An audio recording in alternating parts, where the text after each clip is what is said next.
I call this meeting of the Appropriations Committee to order.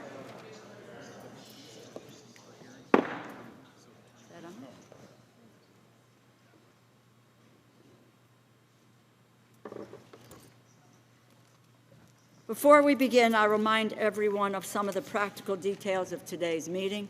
First, in accordance with the Office of the Attending Physician and their guidance, non-vaccinated individuals must wear masks and maintain 6 feet separation from others.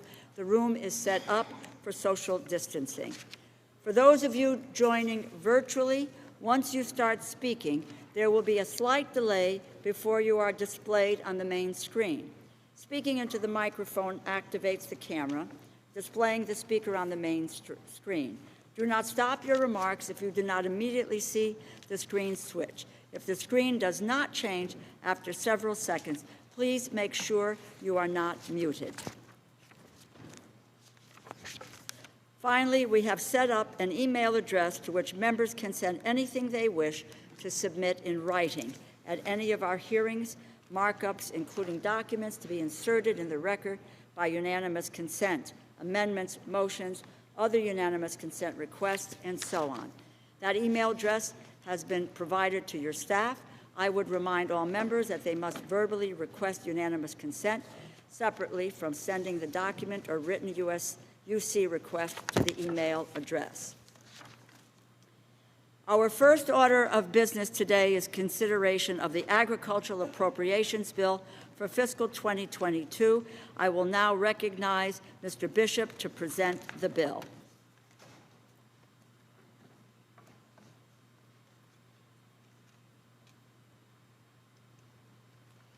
Thank you, Madam Chair.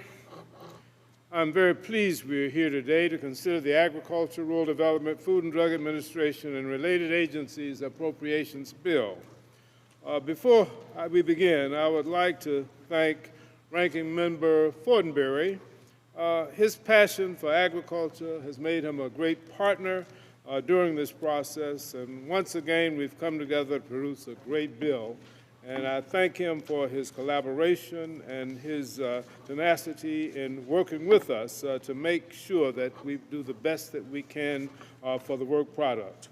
I'd also like to thank Chair DeLauro, who has offered extraordinary leadership for this committee, and I think that her hard work is certainly paying off, and we're moving forward very well, along with the cooperation of Ranking Member Granger. And so we want to thank both of them for their tremendous leadership in this endeavor. The work done by the agencies and the staff funded in this bill touches the lives of every single American. That work was on full display over the past year, from USDA's domestic nutrition programs, adapting to feed millions of children as they learned from home, to issuing moratoriums on foreclosures, to address the housing crisis brought on by COVID-19. A number of USDA veterinary medical officers and other qualified personnel were deployed around the country to help administer vaccinations. And of course, we all know of FDA's tireless work to review COVID-19 vaccine applications and tests. Our fiscal year 2022 allocation is $26.55 billion, which is $2.85 billion above fiscal year 21. The bill addresses 3 key priorities. First, the bill provides nearly $400 million in investments solely to ensure equitable participation in USDA programs, 16% higher than the administration's request, which was in of itself impressive. Among those investments are increases at our 1890 and 1994 land-grant universities and our Hispanic-serving institutions, and a healthy increase for USDA's Office of Civil Rights, which was above the budget request. Second, this bill provides nearly $350 million to address the impacts of climate change. The investments in this bill will help lay the foundation for sustainable agricultural improvements to mitigate the consequences of climate change while maintaining high levels of productivity. Third, it fully funds federal pay costs and rebuilds the leadership offices at USDA that have been decimated over the past several years. These changes will ensure that program levels are not reduced by having to absorb pay costs and that they are properly managed. Supporting rural communities remains a top priority. And in total, the bill provides nearly $4.7 billion in budget authority for rural development programs, including funding well over the 2021 level for rural broadband. COVID-19 showed the country that far too many Americans still lack access to adequate internet service. The bill once again includes the 10, 20, 30 language that is designed to target federal resources to rural communities in need. Persistent poverty communities have been neglected for far too long. Well, this provision will assist in reversing that, and it will help these communities to thrive. The bill provides over $2.9 billion for farm and conservation programs, including $60 million to resolve ownership and succession of farmland issues, also known as the heirs property issue, which predominantly affects black farmers and has led to the loss of millions and millions of acres of privately held farmland. The bill provides $3.4 billion for agricultural research, which helps the United States to produce the most abundant, the highest quality, the safest, and the most affordable food and fiber anywhere in the industrial world. The bill continues our steadfast commitment to our country's tradition for humanitarian assistance by including $1.74 billion for Food for Peace grants and $245 million for the McGovern-Dole program. The bill fully funds the SNAP, child nutrition, and WIC programs to meet expected participation for FY22. It invests $834 million to increase the amounts of fruits and vegetables in the WIC food package. The bill provides additional protections for SNAP recipients by providing a, quote, such sums, end quote, appropriations for the fourth quarter of fiscal 2022 to ensure that SNAP will not run out of money. In this bill, we provide $345 billion for the Food and Drug Administration. Within this total, there is an increase of $72 million to address the opioid crisis, rare cancers, and to resume unannounced in-person inspections in the two largest foreign drug manufacturing countries. It also includes a $65 million increase to avoid or more quickly respond to food outbreaks and address heavy metals in baby food. Finally, the community project funding requests. This bill provides funding for 111 projects to address the needs identified by members in their districts. And I must say that it has been very, very interesting for me to review these requests because they really reflect the needs and help me to understand many of the members' districts in this Congress. Our bill will help Americans from all walks of life. Every single day, each and every American benefits from the resources that are provided in this appropriations bill. I think it's a good bill. I think that America will be better for it, and I ask your support for it. I'd like to thank my personal staff. I'd like to thank the subcommittee staff, both the majority and the minority, for the hard work on this bill, which extended to the early hours of this morning. With that, Madam Chairman, I yield back. I would now like to recognize the subcommittee ranking member, Mr. Fortenberry. Thank you, Chair DeLauro, so much for the recognition, and our vice-ranking member today is Tom Cole. Thank you as well for your leadership. Thank you all for prioritizing agriculture. Madam Chair, before I begin, if you'll indulge me for a moment, I'd like to speak directly to my friend Sanford Bishop. Mr. Chairman, you've heard me say this before, but I want to say it in front of the entire committee. You have shown amazing equanimity in working with our members and yours. You have shown an enormous amount of support for creative and thoughtful thinking about this fundamental aspect of American public policy. We owe you a tremendous amount of gratitude, and I'm very grateful for your leadership. Thank you so much. Thank you, sir. Over the past few years, something interesting happened back home in Nebraska I'd like to share with you all. Now, since 1901, our state fair has traditionally been held in Lincoln, where I live. But then a few years ago, it moved. Now, when my children were little, of course, we would go and ride the rides and eat the various sorts of creative food and look at the animals, and I would reminisce about my own days in 4-H, where I competed for the purple ribbons. A few years back, again, the state fair moved to a more central location in our state, but the old sheep barn remained with its unique architecture, and it was rehabilitated, and now is a part of the heart of what we call in Nebraska Innovation Campus, where the farm of the future is taking shape. Planning is underway for the Department of Agriculture's Agricultural Research Service National Center for Resilient and Regenerative Precision Agriculture. That's a lot of words because it's a big goal, because it's where the USDA, our land-grant scientists, and public-private partners will come together to seek their own purple ribbon in support of our nation's prodigious agricultural producers. Production agriculture is a mainstay of the Cornhusker State, but also a mainstay of America's economy.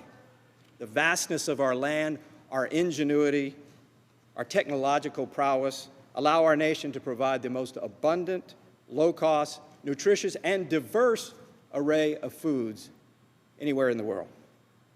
Our trade imbalances, this is not something we think very much about, but our trade imbalances would be so much worse were it not for production agriculture. In fact, our farmers and ranchers are so productive, and I appreciate Chairman Bishop mentioning this, that we are able to meet America's charitable impulse and provide approximately $2 billion of support overseas for people with food insecurity, attacking the source of structural poverty in other places. Investments in this bill build upon this amazing productivity. When the former Ag Secretary came to my district last year, I was proud to showcase our pioneering of the farm of the future to enhance efficiency, regenerative capacity, and new forms of small-scale niche agriculture that marry high-tech with high-touch, the farm to the family, the rural to the urban, and the farm to the table. There are increased investments in this bill for these promising concepts, including the management, this is very important, including the management of farm data by farmers themselves. Now, we are all aware of the growing and appropriate levels of sensitivity in our country to environmental health. Farmers and ranchers, our nation's first conservationists, have a long history of stewarding our natural resources. I am grateful for the bill's investments in traditional conservation programs and better cover crop practices and control of fertilizer runoff while minimizing inputs and maximizing outputs. Our goal is to shape farm practices that increase production at lower cost, putting more money into farmers' pockets. Now, I'm not quite sure that we can afford the $350 million increase in the emerging science on climate, but I do support investments in a new architectural paradigm for the 21st century in which the ag economy makes smart, market-based decisions for enhanced profitability and a clean, healthy environment. That's what's called the fullness of sustainability. Agriculture has a unique ability to unite us across social and political and economic divides. We have the opportunity to expand the traditional ag family with innovative initiatives to add value to traditional commodity groups, augment specialty crops, expand local economies, and tap into the growing trend of knowing your food. I want to also note Chairman Bishop's support for my proposal to expand the youth ag program called Ag Discovery, which enables minority-serving institutions outside the traditional agricultural family to learn farming and forestry, plant science, veterinary medicine, wildlife management, and other agricultural disciplines. Finally, the global pandemic, it showed us a possibility of a digital leap. And importantly, this bill provides substantially increased support for rural broadband. However, we still need better metrics to ensure the program is actually helping those who need it. Rural broadband is more than just about wires laid. It's about telehealth and telework and teleeducation, precision agriculture, and e-commerce to support small business. It's about the quality of social, cultural, and economic life, all of which I call the ecosystem of livability. Another important but overlooked part of our work is the Food and Drug Administration. In this bill, we have directed the FDA to accelerate generic drug approvals to bring down the cost of medicines, and this includes insulin. That's good, but here's another challenge. As COVID dramatically taught us, global corporate profiteering has enabled the outsourcing of pharmaceutical production to foreign countries. A significant portion of it to the very place of origin of COVID in China, the irony.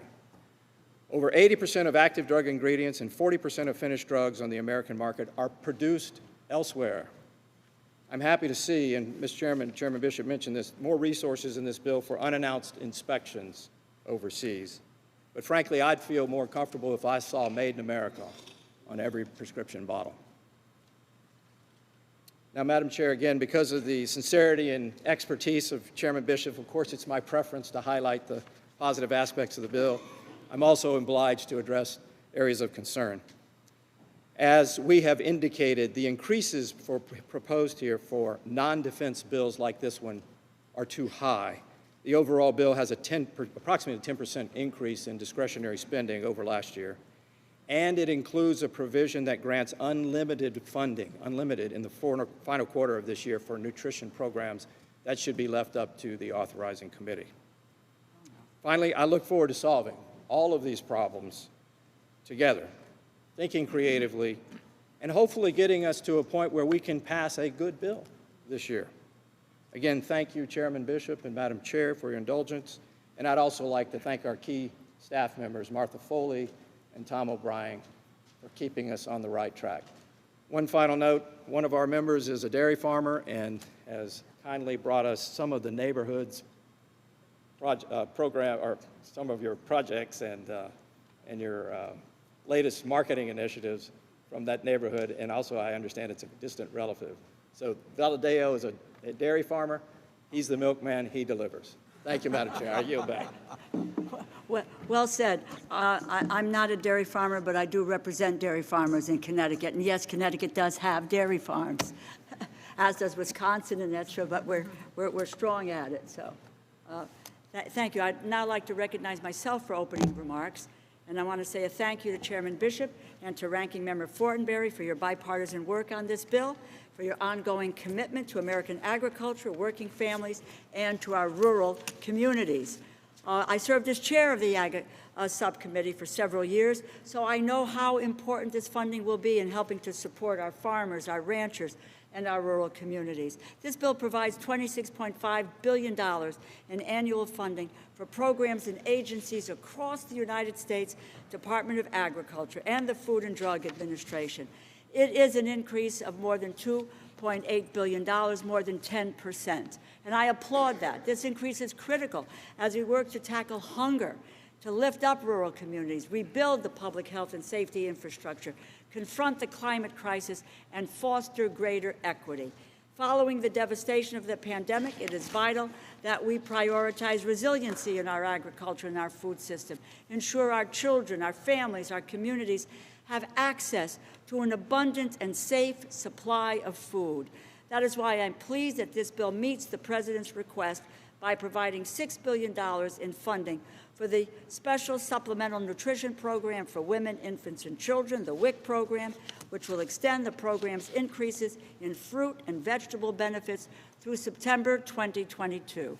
This funding is indispensable in helping to combat hunger and nutrition insecurity while enabling us to fight chronic diet-related issues like diabetes and obesity. Many families rely on the Supplemental Nutrition Assistance Program, the SNAP program, and the food stamp program, and child nutrition programs to help keep children healthy and well-fed. I'm proud that this honors our commitment to our nation's most vulnerable and helps put food on the table for people struggling to make ends meet. In a land of plenty, no one should go hungry. The United States is a land of plenty. No one should go to bed hungry. No child should be hungry in our country. In addition to the provisions for the nutrition assistance, this bill helps ensure the safety of meat and poultry through $1 billion for USDA's Food Safety and Inspection Service. In that vein, I'd like to highlight the USDA's newly announced Meat and Poultry Inspection Readiness Program, the grant program. It expands opportunities for small and mid-sized meat and poultry processors. While we need to do more to address consolidation efforts and anti-competitive behavior in the agricultural industry, this is a much-needed step in the right direction. We cannot ignore the serious peril that climate change poses to our food supply, the livelihoods of our farmers, and the life of our rural communities. That is why this bill starts to address the climate crisis, with $347.4 million across the USDA to address the impacts of climate change. The funding will help promote regenerative agricultural practices, which include utilizing more perennial plants, diverse crops, crop rotation practices, and opportunities to reuse waste through mulching and composting. As recent food contamination incidents have underscored, the need to ensure our nation's food supply is safe is paramount. With $256 million for the Food and Drug Administration, this bill prioritizes FDA's work to maintain food safety, specifically by targeting the agency's work to prevent and respond to foodborne illness outbreaks. It supports a new FDA initiative to reduce heavy metals that have been identified in baby foods. Finally, there is a painful legacy of discrimination that has pervaded the implementation of USDA initiatives.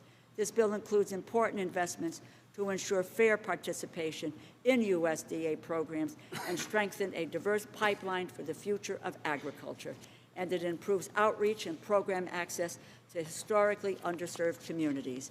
Our farmers, ranchers, and rural communities feed the world, and they drive our nation's economy.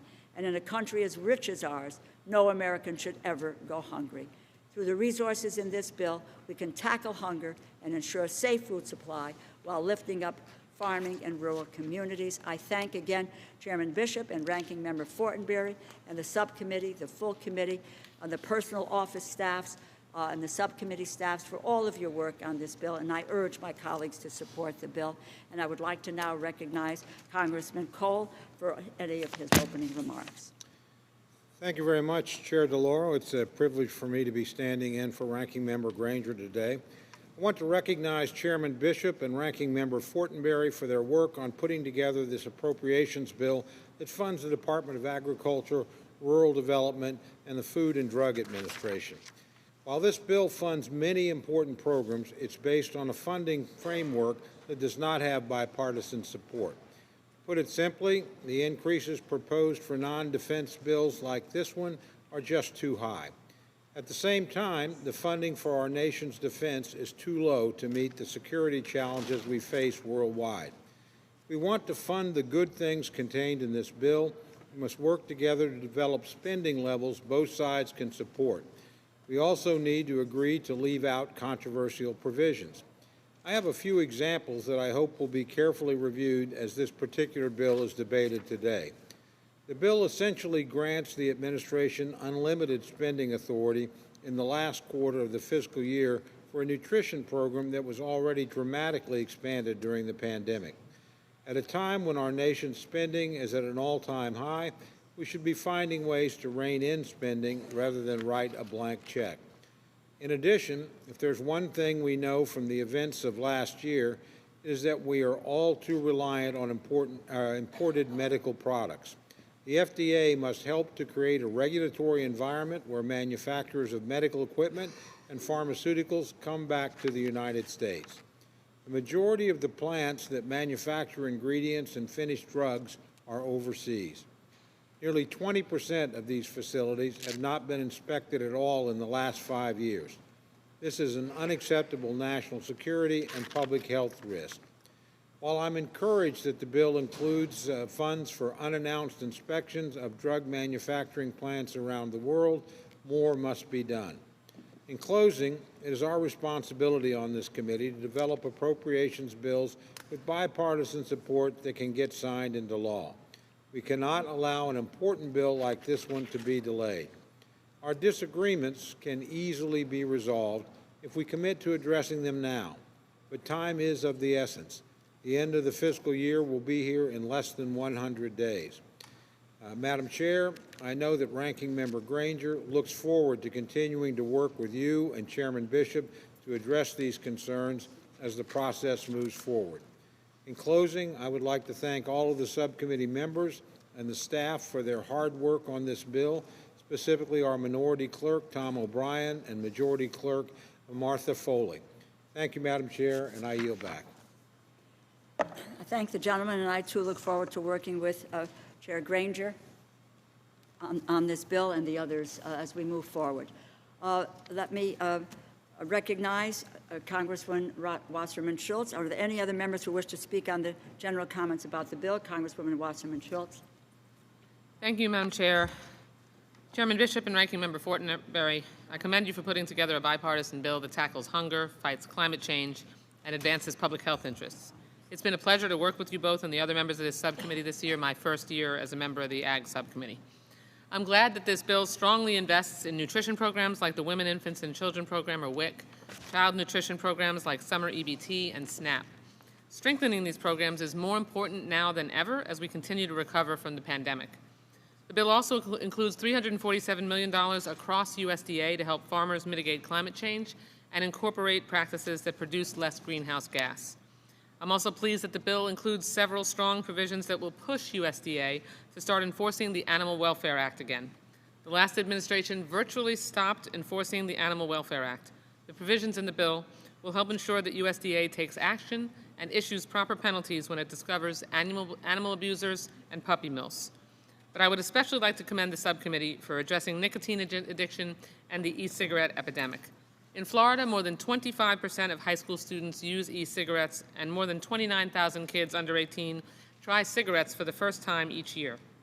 Tobacco kills 32,300 people in my state every year, costing Florida about $8.64 billion in annual health care expenses, and the proportion of cancer deaths in Florida attributable to smoking is 29.4%. Having just lost my mother to lung cancer, this is deeply personal. These are not just numbers, these are our friends and family, and devastatingly, our children.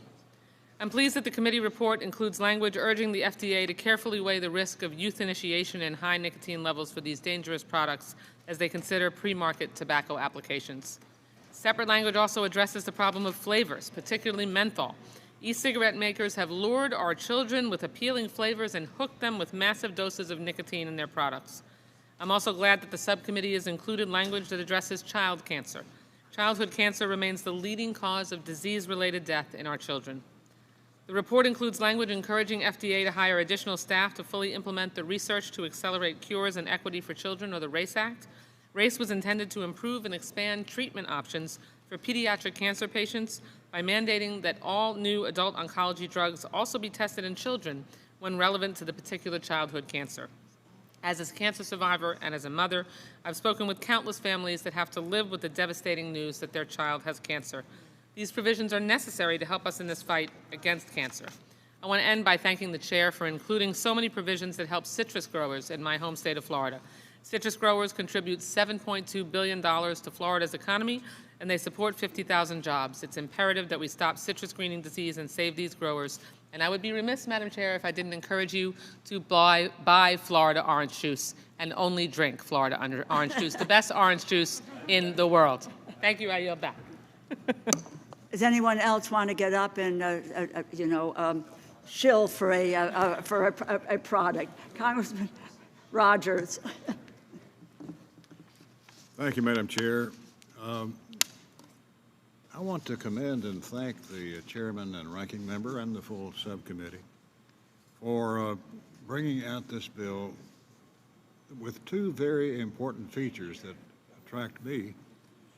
First is the robust funding that you've included for the FDA, which is critical to our shared fight against the opioid epidemic, which is, as you know, now an epidemic within the pandemic, and that is the opioid overdose deaths that are skyrocketing as we speak. But the FDA has made great strides in recent years to address the opioid crisis, and I'm hopeful the FDA continues to move forward in tackling this problem vigorously.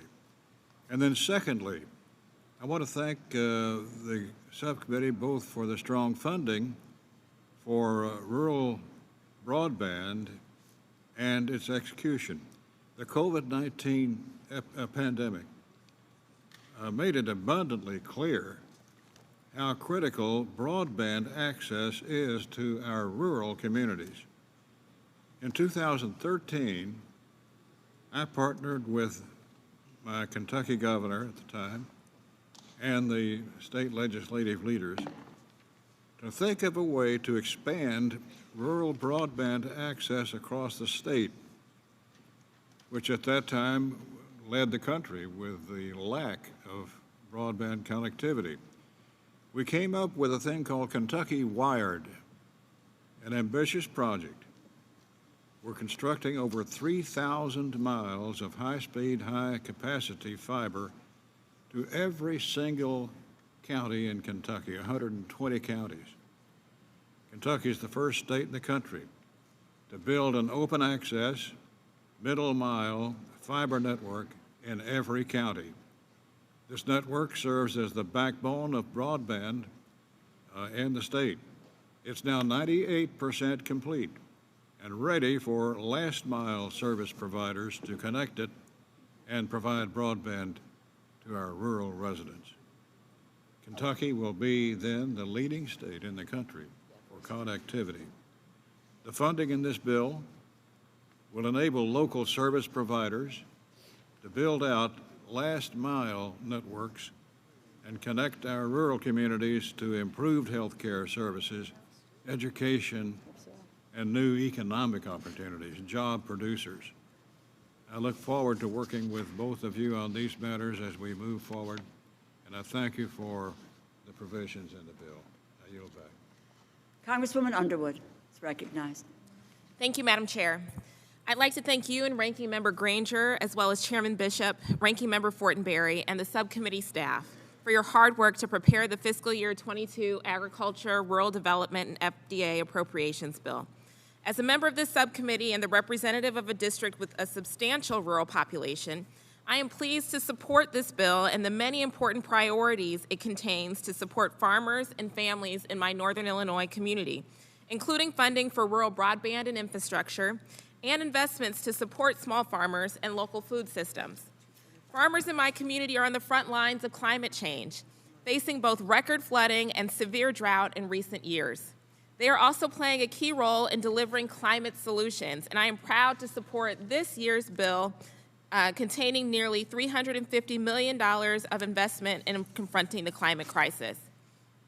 As part of that effort, I am pleased to see report language that encourages the USDA to strengthen the Conservation Stewardship Program's ability to support farmers carrying out practices that sequester carbon and reduce greenhouse gas emissions, one of my top priorities. This language was based on a bipartisan bill that I introduced with Representative Mike Gallagher to better align an existing USDA program to support our farmers on the front lines of the climate crisis. This bill also includes important investments to combat hunger and nutrition insecurity. As a co-chair of the Black Maternal Health Caucus, I am pleased to see $6 billion in funding for the WIC program, which will support increased program participation and expanded access to healthy foods for millions of women, infants, and children. WIC has a critical role in addressing our country's maternal health crisis, and I look forward to continuing to work with USDA and my colleagues here to support and expand that role. In addition to these important investments through USDA, the bill also includes FDA report language that I've championed to address opiate use disorder during and after pregnancy, a key priority in my state of Illinois, where mental and behavioral health conditions, including substance use disorders, have become the leading cause of maternal death. I am also pleased to see my report language that will help to ensure that pregnant and lactating people are included in clinical trials. As we have seen with the COVID-19 vaccine, excluding pregnant participants in clinical trials results in unclear vaccination recommendations that can put both pregnant people and their babies at risk. And lastly, as a nurse, I'm particularly focused on FDA's critical role in addressing the youth e-cigarette epidemic. The Campaign for Tobacco-Free Kids reports that nearly 1 in 5 high school students used e-cigarettes in 2020. The FDA must act with much greater urgency to remove flavored products from the market to prevent youth initiation of nicotine or tobacco.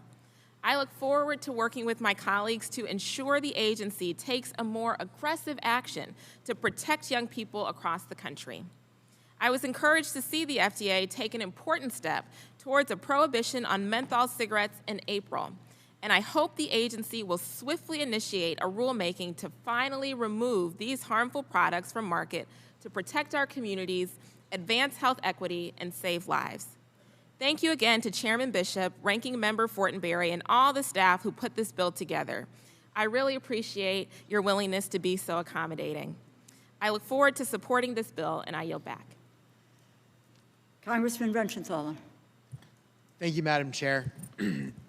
I rise today to thank Chairman Bishop and also my good friend, Ranking Member Fortenberry, for their leadership on this appropriations bill. However, I would just like to highlight a concern, Madam Chair.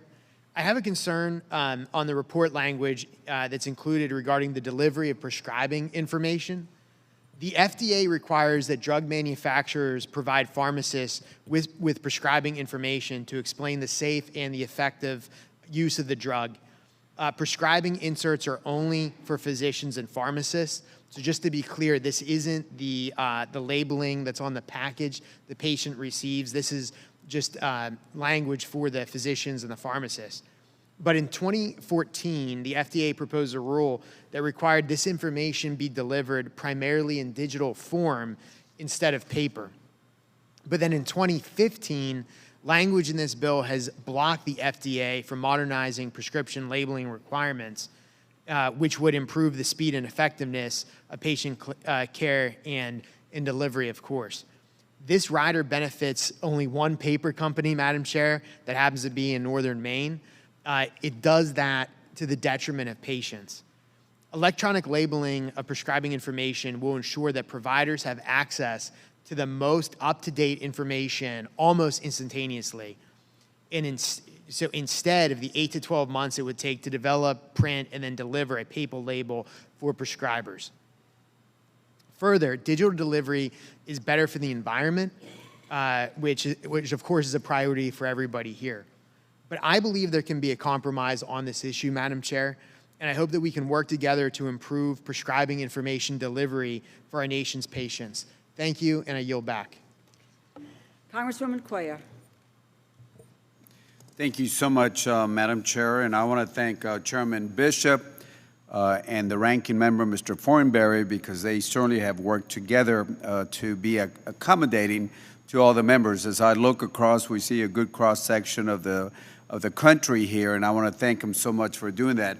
In particular, I want to just highlight a couple things that the chairman was very helpful with. First of all, I want to point out the work, Mr. Chairman, that you helped me with the encouraging the department to set up a Colonia migrant worker office.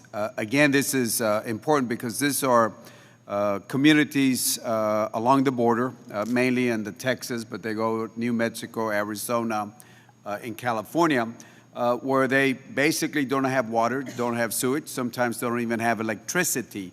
Third world conditions on the U.S. side. So I want to thank you so much for that, Mr. Chairman.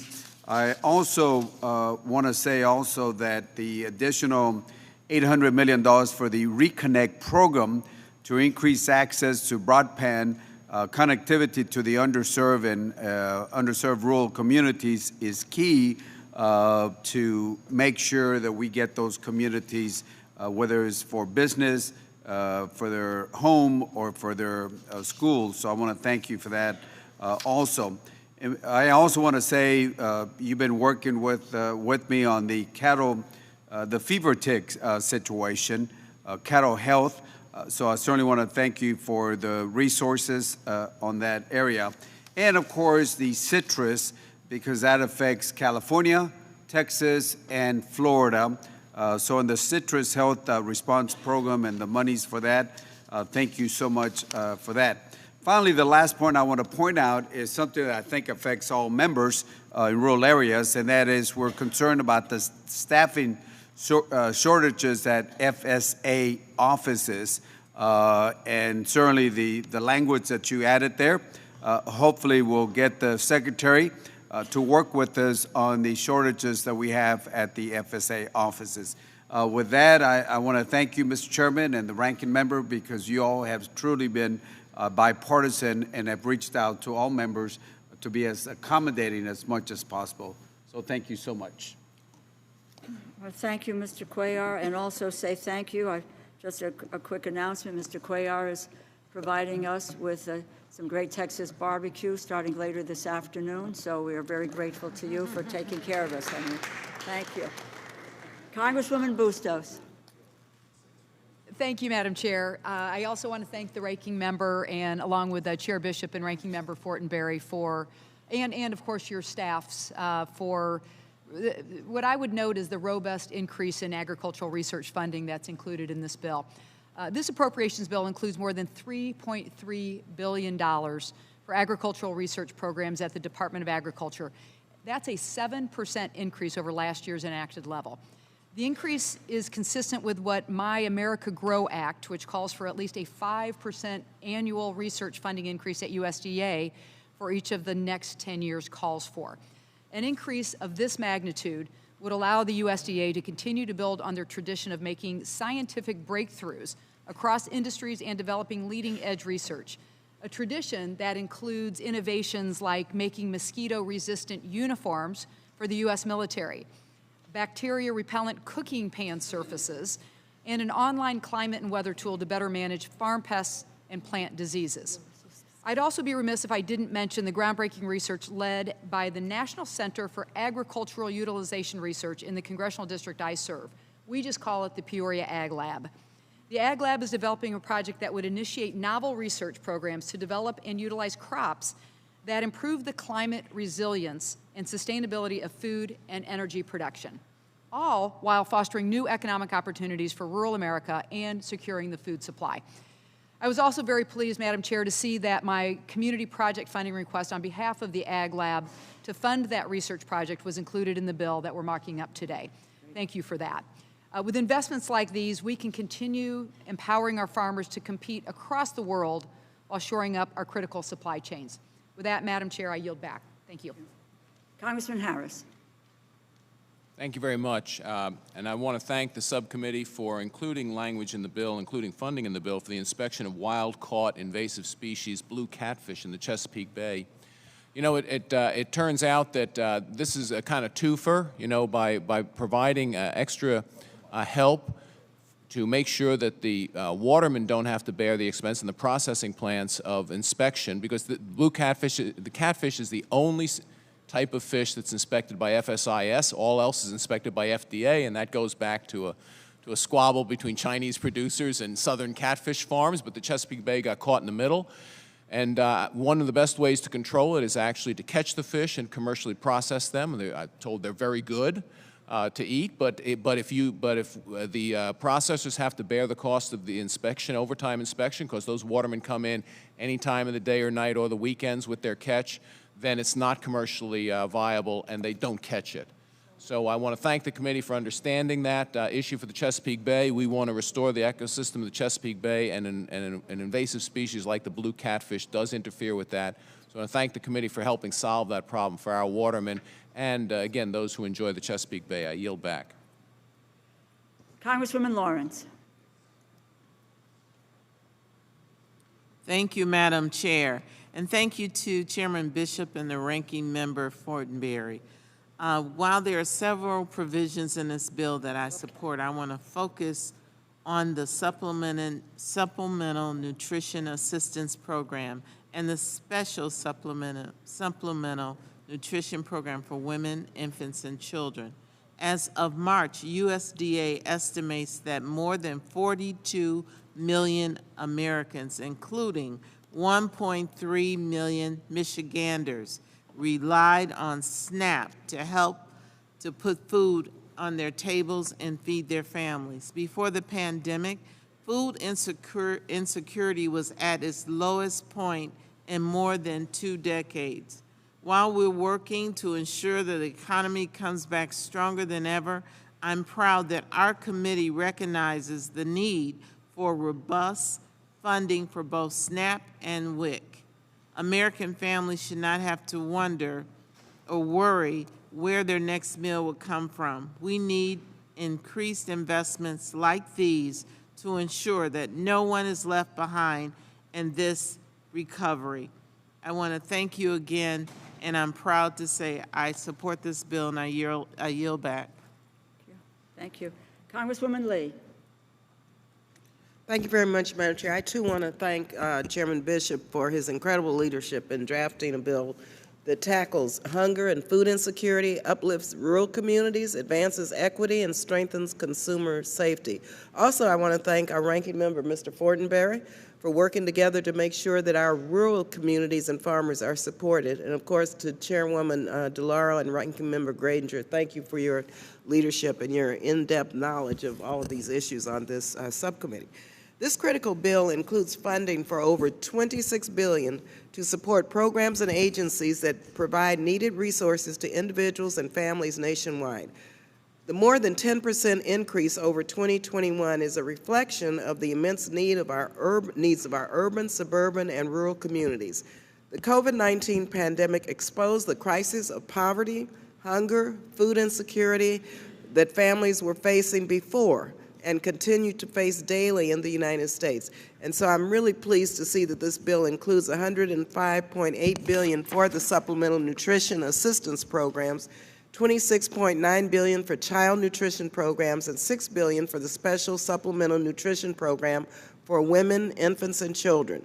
It's critical that we continue expanded benefits beyond the pandemic, such as the 15% SNAP benefit increase and more access to meals for school children.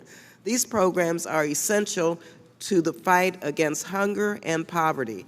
I'd also like to thank our chair for his inclusion of my report language that requires the USDA secretary to assess factors that contribute to inequitable access to SNAP. Long-standing inequities stemming from structural racism have kept communities of color from enrolling in nutrition programs. And so we must work hard to ensure that our nutrition programs are serving those most in need.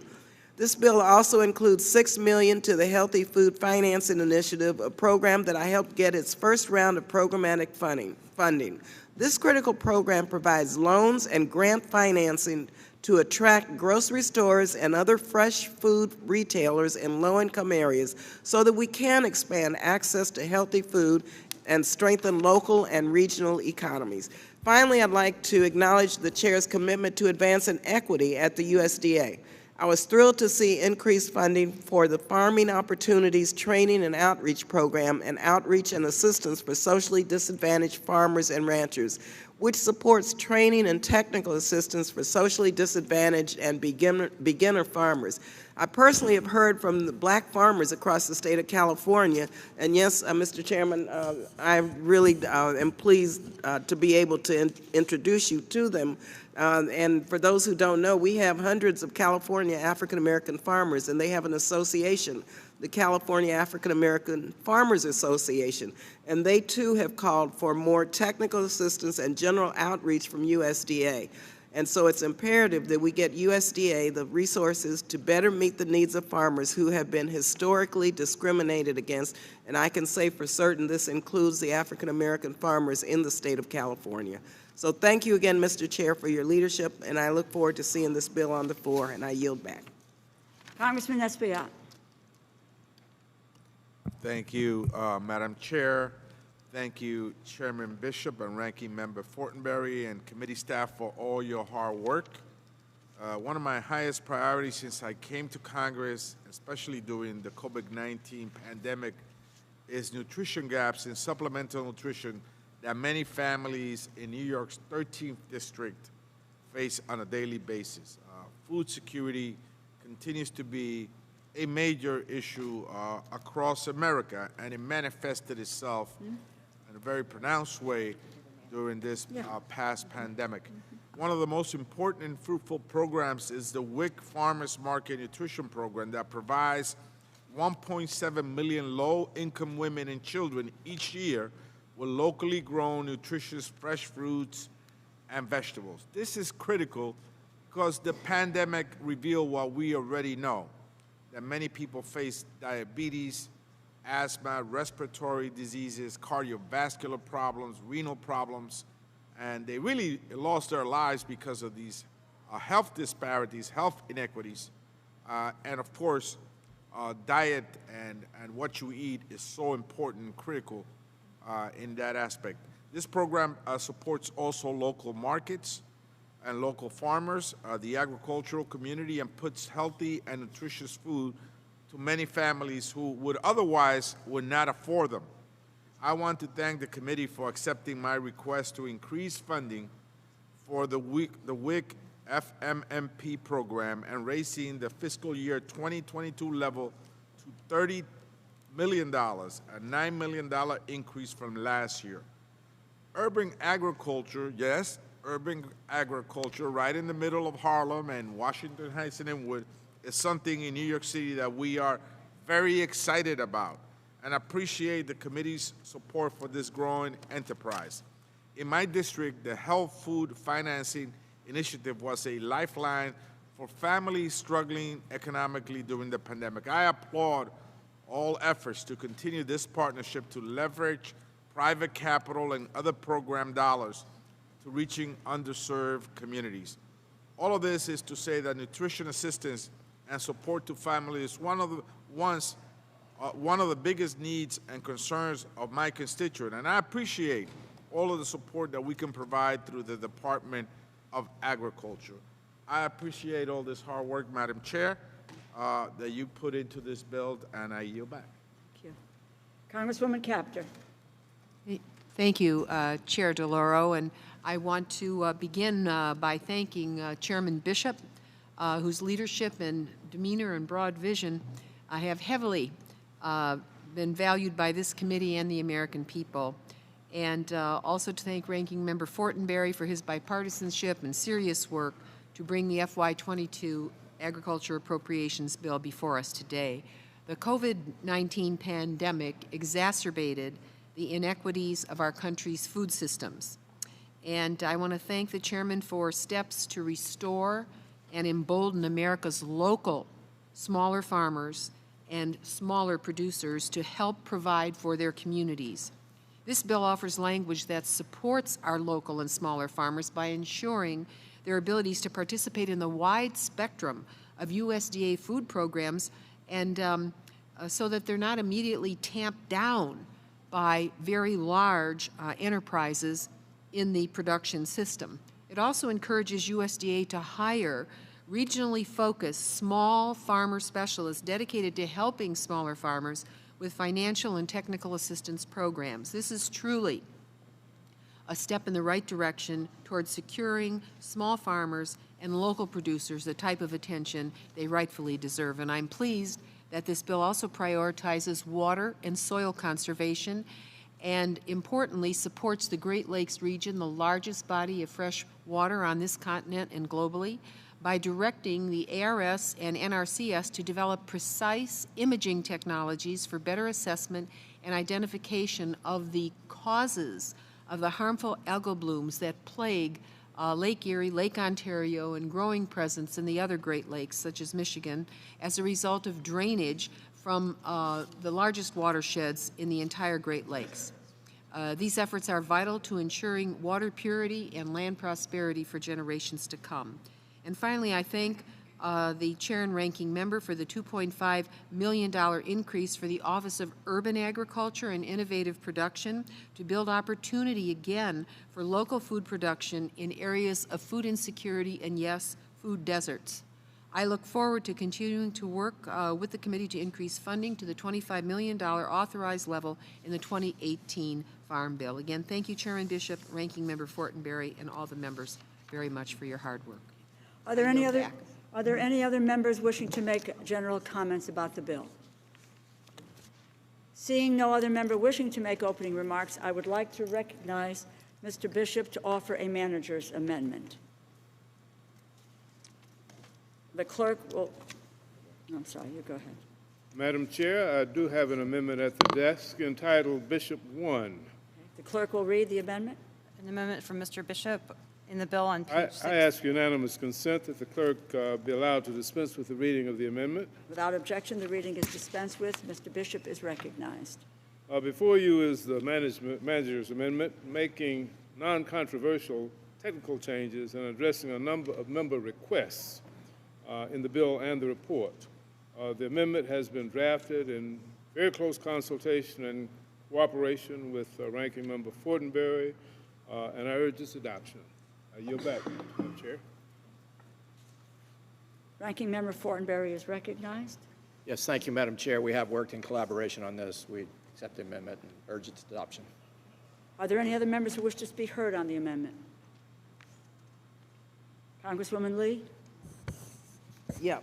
Madam Chair, this is on the manager's amendment, right? Amendment, Yeah. yes. And I wanted to first thank you and thank Chairman Bishop for his steadfast commitment to addressing natural disasters and including report language on disaster mitigation efforts through the Wildfire and Hurricane Indemnity Program. And so coming from California, this is an extremely important program for us. And I just wanted to say thank you for this because until a more permanent disaster program is established, Congress must continue to provide supplemental appropriations to address our farmers and producers' needs. In 2020, California, Oregon, Washington, and Colorado suffered devastating wildfires, while Iowa, Louisiana, Alabama, and Texas faced severe hurricanes and extreme precipitation events. Fires burned more than 4.2 million acres across my home state of California, causing so much hardship on top of the COVID crisis and the economic collapse that we are already experiencing. And these fires not only are in rural and agricultural sectors, but they also, the impact of them and the closeness and proximity to urban areas is very, very dangerous also. Fires burned more than 4.2 million acres, again, and it's so important we recognize this is urban, rural, and suburban areas. Thousands of Americans in these states continue the arduous process of rebuilding their lives, and so it's so imperative that the federal government provide the critical assistance to those affected, including the agricultural community.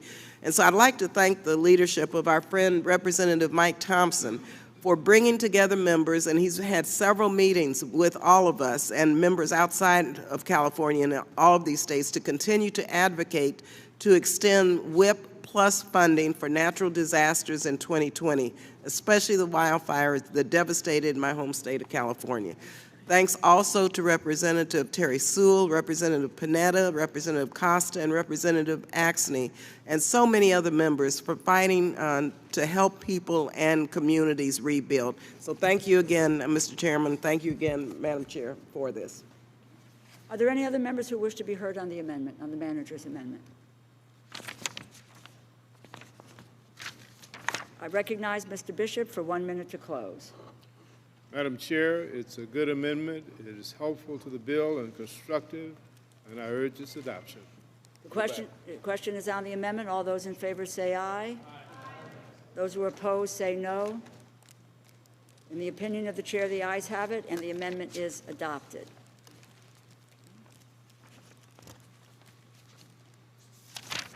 Are there any further amendments? I have an amendment at the desk. For what purpose does the gentleman from California rise? Ask unanimous consent that the amendment be considered as read. Without objection, the reading of the amendment is dispensed with. The gentleman is recognized for 5 minutes on his amendment. Chairwoman DeLauro, Ranking Member Granger, Chairman Bishop, and Ranking Member Fortenberry. We have an unnatural disaster going on our southern border. You heard about that yesterday. Thank you for the opportunity to offer my amendment now, today, on the FY 2022 Agricultural Appropriations Bill. My amendment would restrict the Department of Agriculture funds from being used to detail employees to the border until the President issues a national emergency declaration. This amendment is similar to the government-wide prohibition I offered to the Financial Services Bill, but I believe USDA's participation in this program should receive particular attention. It was reported in April that USDA would be sending 500 employees on a volunteer basis to assist with a surge in border crossings we've seen since the start of the year. I was shocked by USDA's assertion that the loss of 500 staffers for several months would not affect day-to-day operations, especially amid historic drought conditions across the West. It makes you wonder, maybe we need to reevaluate whether these employees are even essential to the department's mission. On May 7th, I led a letter to Secretary Vilsack and Becerra with nearly 40 House members, including inquiring about USDA's participation in this program. To date, departments have not bothered to answer our questions. I am concerned about the impact this decision will have on U.S. agriculture. I'm concerned about the chain of custody for unaccompanied children and their physical and mental welfare, and I am concerned that these volunteers are entering a stressful environment and may have limited training in working with children who are under inordinate stress themselves. Until we receive more information on how the border volunteer program is being managed, and until the administration levels with the American people about the crisis at the border, I believe we need to press the pause button on the program. If the situation at the border is not a crisis, then certainly there is no need to detail the USDA employees away from their normal jobs. I urge my colleagues to support my amendment and yield back the balance of my time. Are there any other members who wish to be heard on this amendment? Mr. Bishop. Thank you, Madam Chair. I understand the gentleman's concern, but I rise in opposition to the amendment that's offered by Mr. Calvert.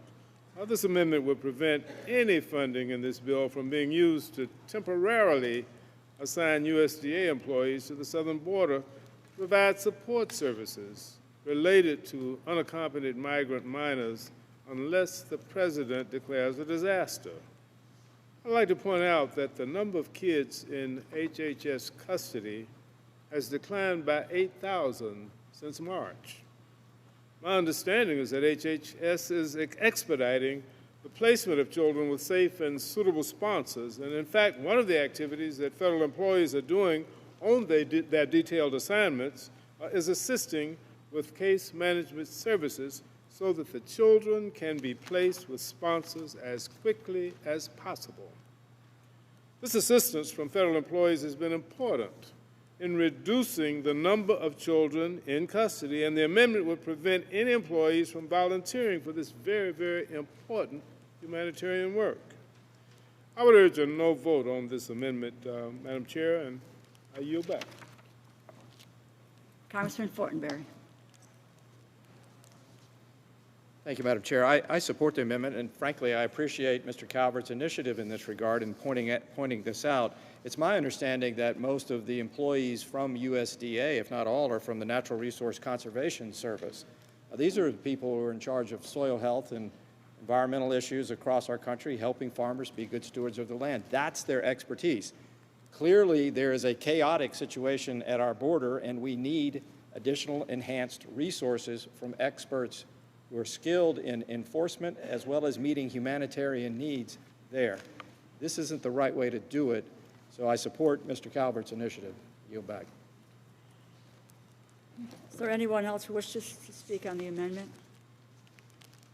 If there is no further debate, the gentleman is recognized on the amendment to speak for 1 minute. Thank you, Madam Chair. We will have more than 1 million migrants crossing the border by the end of this summer. Many thousands of them will be children. If the administration needs more qualified, trained professionals to assist with the crisis at the border, I hope they will communicate that to our committee. But instead, the President is unraveling the policies that we're working to secure our border while at the same time soliciting volunteers from unrelated federal agencies to respond to a surge in illegal border crossings. It's clear that these actions are an acknowledgement there is a crisis at the border. We need to have an honest discussion about what resources are needed to respond to this crisis instead of redirecting the experts who support U.S. agriculture to do other work. I urge my colleagues to support my amendment, and I yield back. The question is on the amendment offered by the gentleman from California. All those in favor say aye. Aye.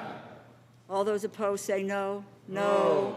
In the opinion of the chair, the noes have it, and the amendment is not adopted. I have a Recorded vote has been requested. All those in favor of a recorded vote, please raise your hand. A sufficient number being in support, a recorded vote is ordered. The clerk will call the roll. Mr. Adderholt. Mr. Adderholt, aye. Mr. Aguilar. Mr. Aguilar, no. Mr. Amadei. Mr. Amadei, aye. Mr. Bishop. No.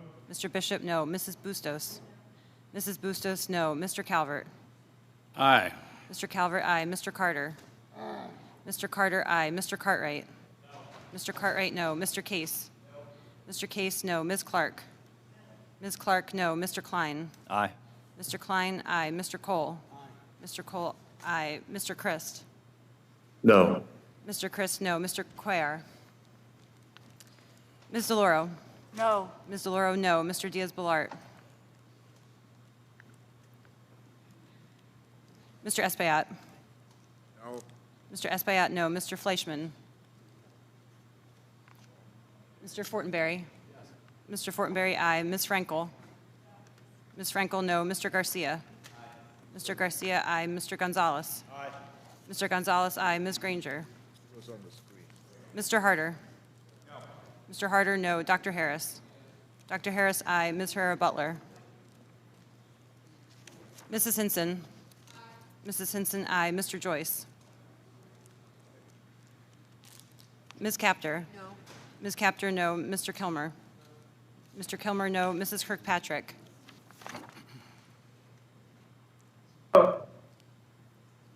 Mrs. Kirkpatrick. No.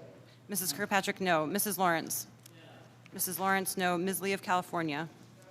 Ms. Lee of California, no. Mrs. Lee of Nevada.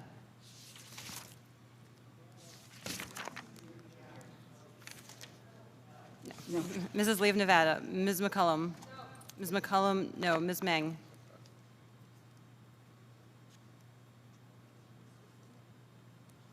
Try it again. Ms. Meng. Mr. Molinar. Aye. Mr. Molinar, aye. Mr. Newhouse. Aye. Mr. Newhouse, aye. Mr. Palazzo. Aye. Mr. Palazzo, aye. Ms. Pingree. No. Ms. Pingree, no. Mr. Pocan. Mr. Pocan, no. Mr. Price. Mr. Price, no. Mr. Quigley. Mr. Quigley, no. Mr. Reschenthaler. Mr. Rogers. Mr. Rogers, aye. Ms. Roybal-Allard. Ms. Roybal-Allard, no. Mr. Ruppersberger.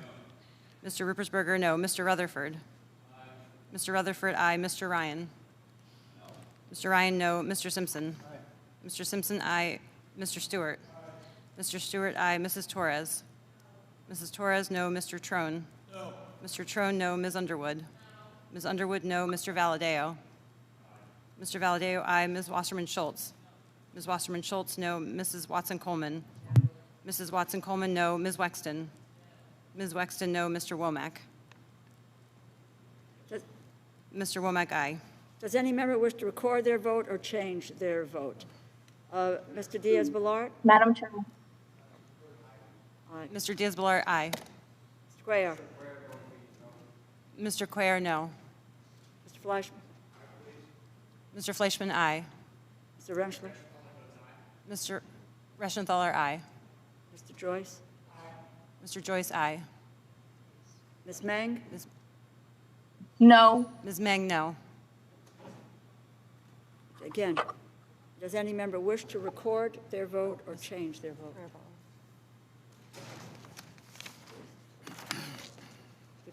Mr. Oh, I'm sorry, Ms. Herrera Butler? Yes, okay. Ms. Herrera Butler, aye.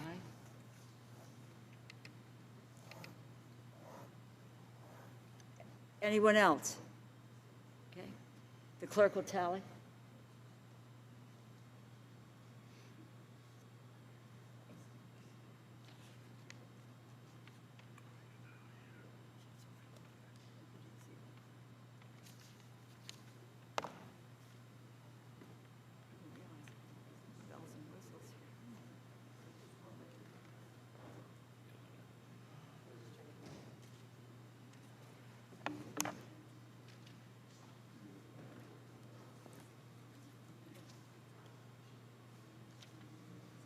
On this vote, the ayes are 25 and the nays are 33. The amendment is not adopted.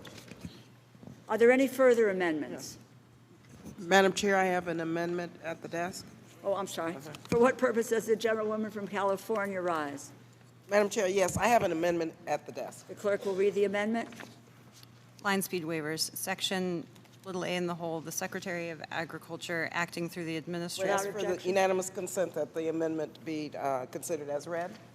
The gentlewoman from California is recognized for 5 minutes on the amendment. Thank you, Madam Chair. This amendment is identical to a provision approved in the fiscal year 2021 House bill. Meat and poultry processing plants were at the epicenter of some of the earliest COVID-19 outbreaks in rural communities across the country.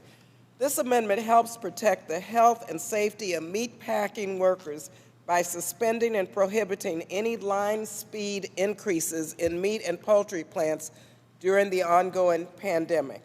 It impacts 16 poultry plants nationwide and would require them to return to 140 birds per minute. Workers say the fast line speed makes it difficult, sometimes impossible, for them to socially distance during their 8-hour shifts as they struggle to work faster. Most of these plants are also large, and they employ thousands of workers who work in very tight quarters, creating conditions that can fuel the spread of the virus. And so we must do all we can to ensure the safety of workers, and this amendment helps to protect worker safety in these meat packing plants. This amendment effectively balances safety and production. Are there any other member that wants to be heard on this amendment? Mr. Bishop? Thank you, Madam Chair. I rise in support of the amendment. The amendment is the same provision that was approved in the FY21 House bill. The meatpacking plants were COVID hotspots at the height of the pandemic, and as we continue to work through this, we must ensure employee safety, worker safety. This amendment would revoke certain land speed waivers that were granted during the declaration of the public health emergency. The amendment helps to protect worker safety in these meatpacking facilities. The amendment effectively balances, however, safety and production. It also provides a pathway for a waiver in these facilities if they can get certification from the Occupational Safety and Health Administration for land speed increases when they're certified that there is no adverse impact on worker safety. This is a common sense measure as we hopefully finally work our way out of the pandemic, and I urge my colleagues to support the amendment. Fortenberry. Thank you, Madam Chair. I rise in opposition to the amendment. And first, a little bit of history here I'd like to review with you all. In the early days of COVID-19, when none of us were aware of what was about to hit our country, Chairman Bishop and I regularly engage in thoughtful dialogue with the USDA about the potential vulnerability to America's food supply, and it was a logical concern because as we began to see COVID infections started in the workplace and closed a number of plants across the country. Then we saw that grocery store shelves were being hollowed out and limits were placed on some purchases, and Americans grew concerned as to whether or not our food supply would remain intact. Fortunately, we overcame those hurdles through a lot of quick thinking and nimble policy considerations. But I want to point this out to you all. It was interesting that one plant that sustained its production through this in Nebraska, in my congressional district, had one of these waivers for line speeds. This plant helped pick up the slack for those that had shut down, thereby mitigating the impact of disruption on our food supply. That plant had very specific practices in place that protected workers and maintained production. Its practices were safe for workers who were able to avoid high rates of infection from COVID. So it's important to see that it was possible to maintain line speeds and protect those who work there. Now, let me be very clear. Our plants need to be inspected to assure that we do not tolerate any unsafe conditions. But we also need to be careful that any blanket rule not disrupt the ability of people of goodwill who are properly managing their environments, the result of which could provide disruption to our food supply in the future as an unintended consequence of this broad-based rule.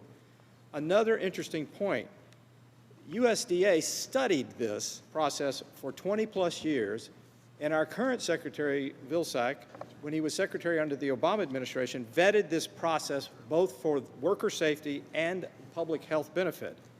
So Secretary Vilsack himself saw the value of this new process and it promoted increased line speeds when it was accompanied by improved food safety. So I think that's important to note as well. So I urge my colleagues to oppose this amendment. Congressman Pocan. Thank you, Madam Chair, and I'd like to thank Ms. Lee for this amendment. I rise in support of the amendment, which would revoke the dangerous waivers that were issued during the COVID emergency. Starting in 2018, the Trump administration issued waivers that allowed 54 poultry plants to increase line speeds from 140 birds per minute to 175 birds per minute. That's a 25% increase. According to the Washington Post, COVID cases were reported at 41% of the poultry plants with waivers compared to 4% at other poultry plants.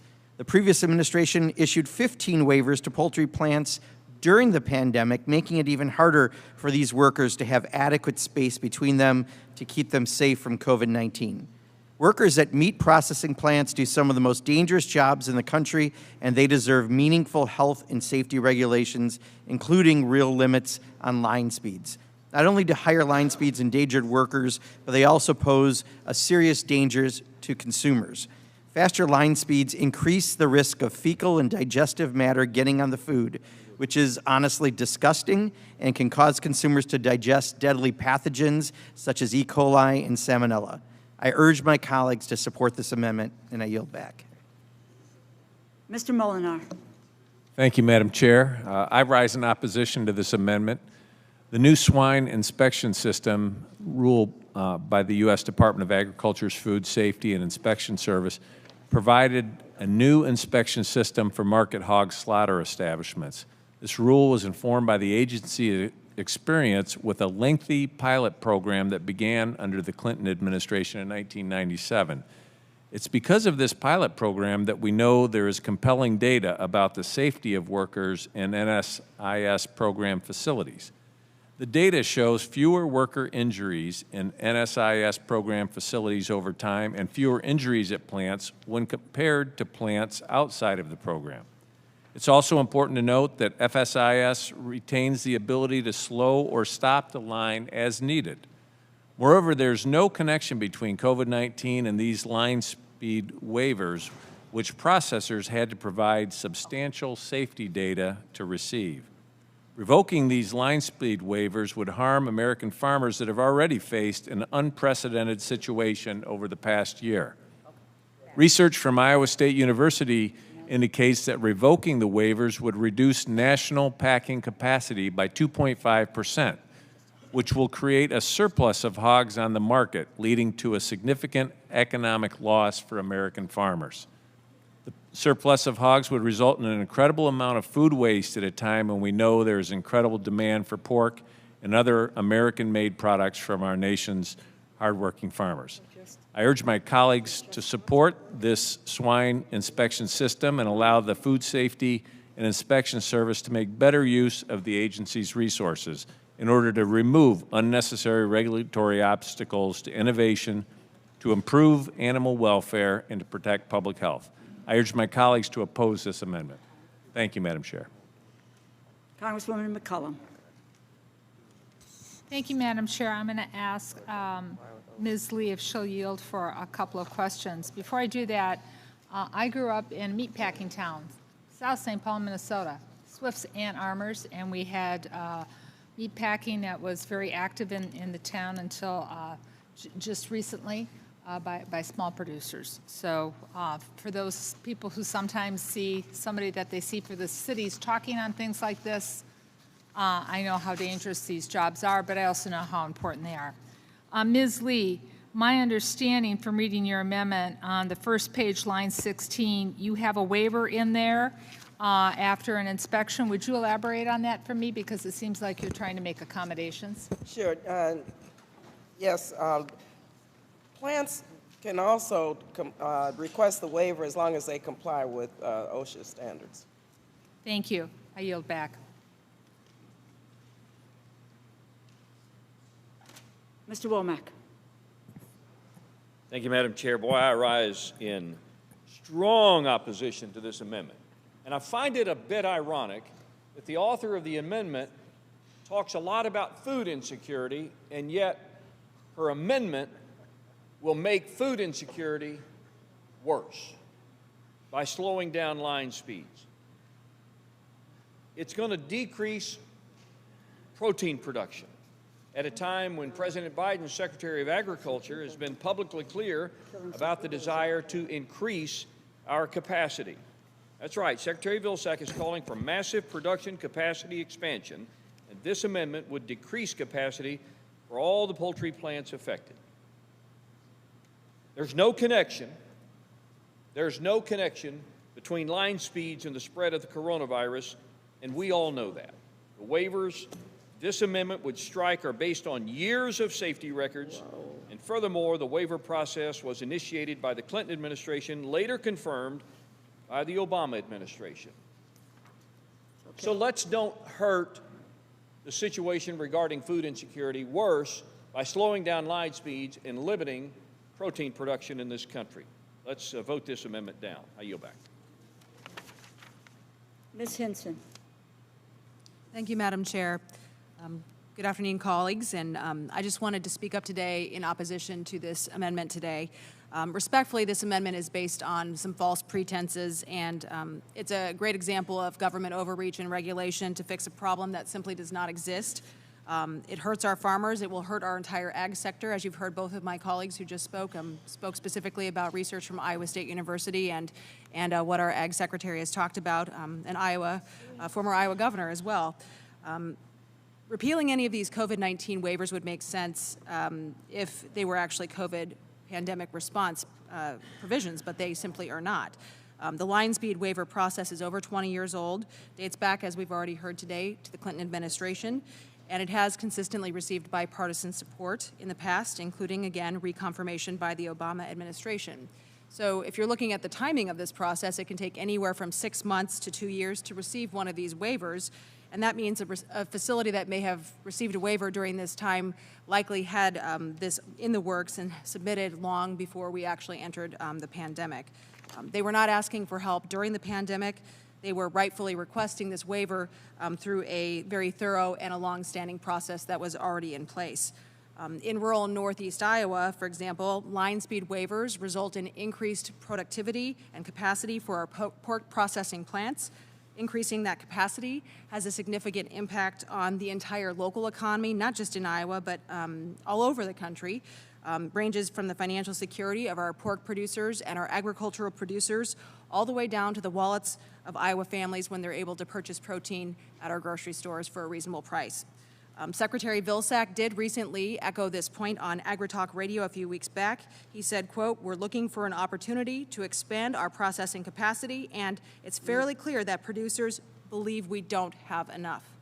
So why would we undercut them and pull the rug out from underneath them right now? If the Secretary concludes the waiver is undeserving or is creating an unsafe work environment, he has the ability to recall any waiver under the current law. That's already what stands. So if he hasn't rescinded these waivers already, it doesn't mean that Congress needs to get involved here. It means that they are serving their purpose, doing exactly what they should do, and should remain in place. It's very clear in passing this amendment, we are not doing what I think you intend, but we're rescinding reckless emergency waivers in the process. So instead, you're saying you don't trust the USDA Secretary to fulfill his duty of control over these waivers. So I think we need to stick with this long-established bipartisan process and focus on innovation and efficiencies for our agriculture producers. That's what our Iowa pork producers are doing every day. And these livestock industries have faced, as we all know, many of you have them in your districts too, Madam Chair, and insurmountable challenges over the last year directly impacting our food supply. So I think at this point, I would recommend that we vote this amendment down. We shouldn't be talking about amendments that are going to burden our farmers and our producers even more as we're coming out of this pandemic. We need to focus on solutions. So with that, Madam Chair, I yield back. Mr. Harris. Thank you very much, Madam Chair. Look, this amendment is simply very, very harmful to those rural districts like mine that depend upon the poultry industry, an industry that is becoming increasingly global. So, for instance, it's a $95 billion retail industry in the United States, poultry products, chicken products in particular. U.S. has 17% of global output. We actually provide 17% of exports. But we're not the largest exporter in the world. Brazil is now the largest exporter in the world, and China close behind us in terms of production of poultry.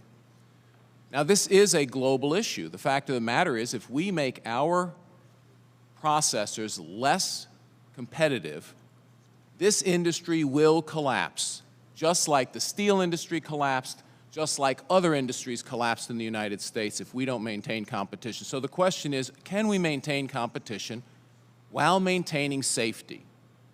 Now, the wording of the amendment brings to mind a famous quote, "Never let a serious crisis go to waste." So the word COVID appears in the amendment. And the subcommittee chair is absolutely correct. At the beginning of the crisis, these processing plants were COVID hotspots, but that was aggressively treated by the last administration. It's probably being aggressively treated by this administration. And the vaccination rates, for instance, at these processing plants is the same as the general population vaccination, and they are no longer a hotspot. So I'm not sure why you would choose only those waivers or only those plants that got permission during COVID. Most of the plants had permission before COVID, some of them as long from the pilot project from 1999. Now, it was alleged that these are dangerous waivers for health and safety, but there is no evidence for that. There is just simply no evidence for that. It might be an attractive idea that if you run the line at 175 instead of 140, it's more dangerous, but there is simply no evidence for that. In fact, it's been said that, and I quote, we heard today, this is one of the most dangerous jobs. It is. In fact, it's below the average for danger for manufacturing jobs in the United States, and working on a golf course is actually more dangerous statistically than working in a poultry processing plant. Now, 95% of our broilers grown in this country are grown on family farms. What this amendment hurts is this amendment hurts family farms, because these processors, to maintain global competition, have to operate at a higher speed and a higher safe speed. Now, it's been said, well, there is this way out in lines 16 and 17, well, you could get a waiver. But it's interesting because in line 5, the word used to remove the waivers is the word shall. The word moved the word used to provide waivers is the word may. This is simple. If you really wanted to allow safe waivers to be administered under the allowance, you would have used the same word. You would say the Secretary shall issue a line speed waiver if the safety is proved. But that's not what this amendment does. It's also been said that, well, salmonella is dangerous, but there again, no evidence that increasing the line speed in a plant designed for an increased line speed increases the risk of salmonella.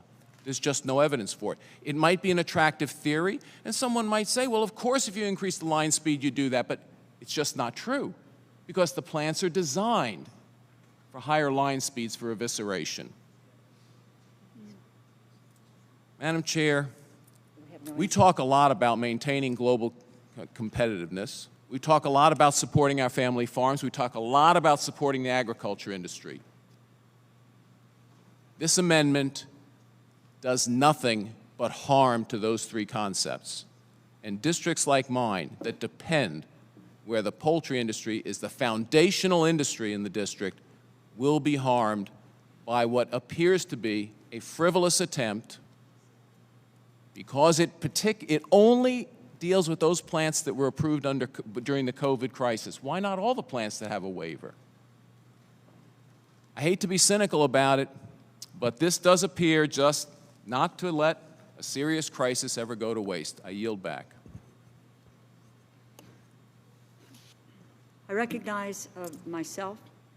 I think what we're, it's my understanding that there are pretty much no family farms, that the industry, the poultry industry, is kind of vertically integrated, and that we have the conglomerates, which there are few, who are pretty much doing everything. But what is harmful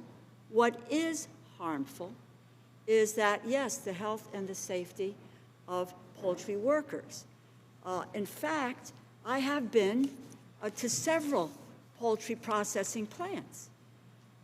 Not a pleasant experience, my friends, at all for the workers who are there. If you see them, they are almost shoulder to shoulder. And as the poultry just whizzes by, quite honestly, in terms of health and safety of people in the United States, it's hardly what your eye can see, because it moves so fast that you're not able to detect any contamination. And so folks, I don't know what the numbers are that died of COVID. 50,000 tested positive during COVID, 250 dead from COVID. Harmful? Do we want to talk harmful? Dying is harmful. Being tested positive for COVID is harmful. So I rise in support of Mrs. Lee's amendment. The amendment, yes, revokes the 16 line speed waivers granted by the administration shortly after the start of the pandemic, prevent new waivers from being granted during what continues to be a public health emergency, unless rigorous inspections show that the safety of the workers can be ensured. Can't we even talk about inspections that prevent workers from either dying, hurting themselves? The instruments that they use are sharp, etc. There is a very high rate of injury in the industry. You know, when corporate meat packers when they increase their line speeds, every worker in the plant needs to work harder and faster. Before the pandemic, yes, workers in meat and poultry plants experienced injuries at a higher rate than comparable occupations. Line speeds now, faster, make it impossible for workers to practice social distancing and to comply with safety guidelines. So the solution is not to increase investment in more local and regional processing, not to drive further consolidation in the meat packing industry by gifting these corporations line speed waivers at the expense of workers. I urge a yes vote on this very important amendment. Are there any other members who wish to be heard on the amendment?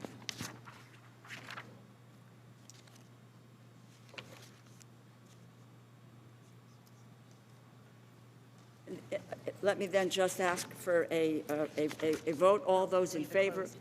Oh, I'm so sorry. Thank you, Madam Chair. You have a minute to- No, very quickly. I just want to make sure members understand that this impacts only 16 poultry plants nationwide, and in fact, they are allowed to seek a waiver as long as they meet OSHA standards.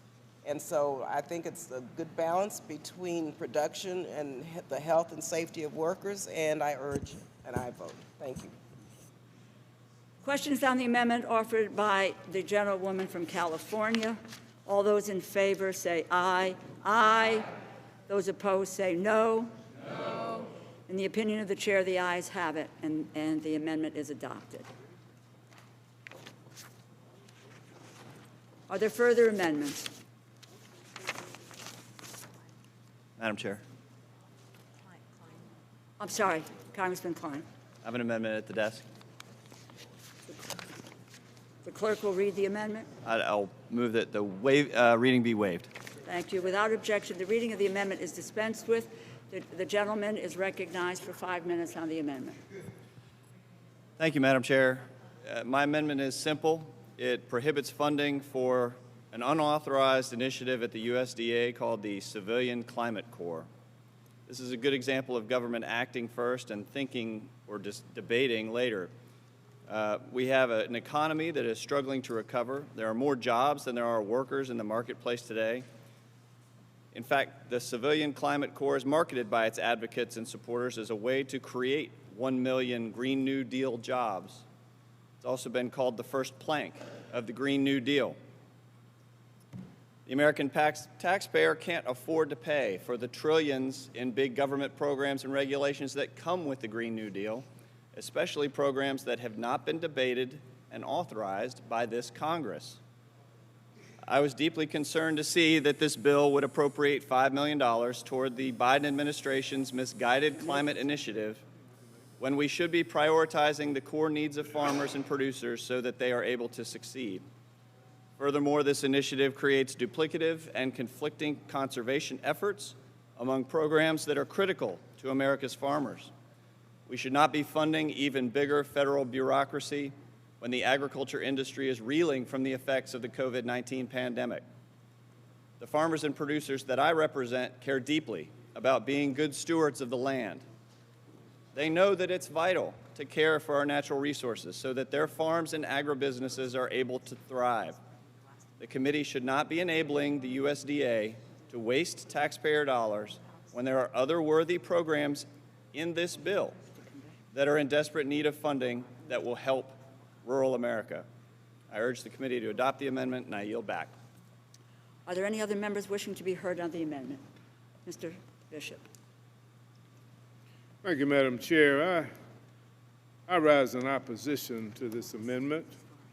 In January, President Biden signed an executive order to put a new generation of Americans to work conserving and restoring public lands and waters and increasing reforestation, increasing carbon sequestration in the agricultural sector, protecting biodiversity, improving access to recreation, and addressing climate change. To that extent, our bill invests $5 billion for invasive species control in coordination with other federal agencies and the Civilian Climate Corps. This amendment would prohibit that funding at a time when invasive species present significant threats to agricultural crops, to forests, to public lands, and water, impacting our economy, recreation, and the biodiversity of our nation. Nearly every terrestrial, wetland, aquatic ecosystem in the United States has been invaded by non-native species, with economic losses estimated at $137 billion each year. Annually, our bill makes significant investments to study and identify these invasive species. Voting to block this funding will hurt our farmers as well as jeopardize our public lands and our water. So I respectfully urge a no vote on this amendment. I yield back, Madam Chair. Mr. Fortenberry. Thank you, Madam Chair. I support Representative Klein's amendment, and here's why. I'm not opposed to big ideas and big thinking, but this is an executive order that we're trying to fund. It's not been an authorized program. That's one problem. But the bigger problem is, let's give some time to think creatively about big ideas. And for instance, one that I've had is a new version of a conservation corps. We've discussed in our foreign affairs consideration a diplomatic corps, whereby we take experts in environmental health, academics, farmers, young people who have a little time, to be able to plug into a range of considerations for our environmental health and projects that mean something to America. So I think this is important that Representative Klein has raised this issue, because I don't think it's ripe. It's not matured yet. And it could blossom into something much bigger and much more impactful, but I do think it should be the consideration of the entire Congress through an authorization project. Yield back. Congresswoman Wasserman Schultz. Is there anybody else? Thank you, Madam Chair. As a member who represents a South Florida congressional district, I rise in strong opposition to this amendment. This amendment would block funding from being used at USDA to create the Civilian Climate Corps. And our subcommittee, as we've noted, included $5 million in the agriculture bill to advance the USDA portion of the newly proposed Civilian Climate Corps. The money included in this agriculture mark would be used by the Animal and Plant Health Inspection Service to coordinate with and advance the work of the new Civilian Climate Corps with regards to stopping the spread of invasive species. Madam Chair, South Florida is ground zero for invasive species. According to the University of Florida, go Gators, Florida is home to more invasive species than any other state, and they are usually introduced in the southern part of the state, which I represent, which is a trade and travel hub, a gateway to the rest of the world. Burmese pythons, green iguanas, Cuban tree frogs, feral hogs, lionfish. These non-native species are wreaking havoc on our ecosystems and are killing off native species that serve beneficial roles in our ecology and even our economy. Agricultural producers hate invasive species because of what many can do to their crops, can and do to their crops. And new species can often bring new diseases and pathogens which can affect crops or human beings. Why is this problem getting so bad in South Florida? Climate change. As temperatures and humidity levels change, it is becoming easier for non-native species to migrate into habitats they previously found intolerable. And this is not just Florida's problem. Many invasive species may be introduced in Florida, but they are increasingly migrating into habitats they previously found intolerable. We have to make sure that we can help block the migration of these non-native species from traveling northward into other states. Our ecosystems and our economies need this funding so EFIS can work with the Civilian Climate Corps to arrest the spread of invasive species. I urge a no vote on this amendment, and I yield back. Congressman Price. Madam Chair, I rise in opposition to this amendment. The amendment would deny funding for the proposed new Civilian Climate Corps. Climate change is the political and policy issue of our time, the challenge of our time. We must mobilize people worldwide to take on this challenge, including young people, which is where the Civilian Climate Corps comes in. Over 60% of young people in our country have expressed interest in participating in climate-focused service programs. There's an overwhelming interest from communities of color who are disproportionately affected and burdened with health hazards related to environmental pollution. As the co-chair of the National Service Caucus in the House, I want to highlight the way this proposed CCC would augment and complement the work of AmeriCorps, which has already incorporated, you may know, the FEMA Corps, which is a component devoted to disaster recovery, a very similar idea. We've got to ensure that these programs are equipped with enough funding to increase living allowances, education awards to encourage participation from diverse and low-income communities. The proposed Civilian Climate Corps can help mitigate the effects of climate change by alleviating wildfire damage, rehabilitating natural habitats, and improving energy efficiency in our communities. These projects will equip the participants, the volunteers, with new important skills that can then be used for green energy jobs in the future. We've got to invest in fighting climate change. Creation of the Civilian Climate Corps is an important step forward. I urge rejection of the amendment. Are there any other members wishing to be heard on the amendment? If there is no further debate, the gentleman is recognized to close on the amendment. Thank you, Madam Chair. I just ask for support for the amendment. It would ensure that funding in this bill goes to established programs to help farmers in our area. We can still have discussions, and there is still funding in the Interior Department to fund the study of invasive species. The National Invasive Species Council is established for that very purpose. So when that bill comes up, I'll be anxious to discuss funding for that. But in the meantime, I would hope that we would adopt my amendment. Thank you. The question is on the amendment offered by the gentleman from Virginia. All those in favor say aye. Aye. All those opposed say no. No. In the opinion of the chair, the noes have it, and the amendment is not adopted. Are there any further amendments? For what purpose does the gentleman rise? Madam Chair, I have an amendment at the desk. The clerk will read the amendment. I would ask unanimous consent to consider the amendment read. And just for information, this is version 2 of my amendment. Version 2. Thank you. Thank you. Without objection, the reading of the amendment is dispensed with, and the gentleman is recognized for 5 minutes on the amendment. Thank you very much, Madam Chair.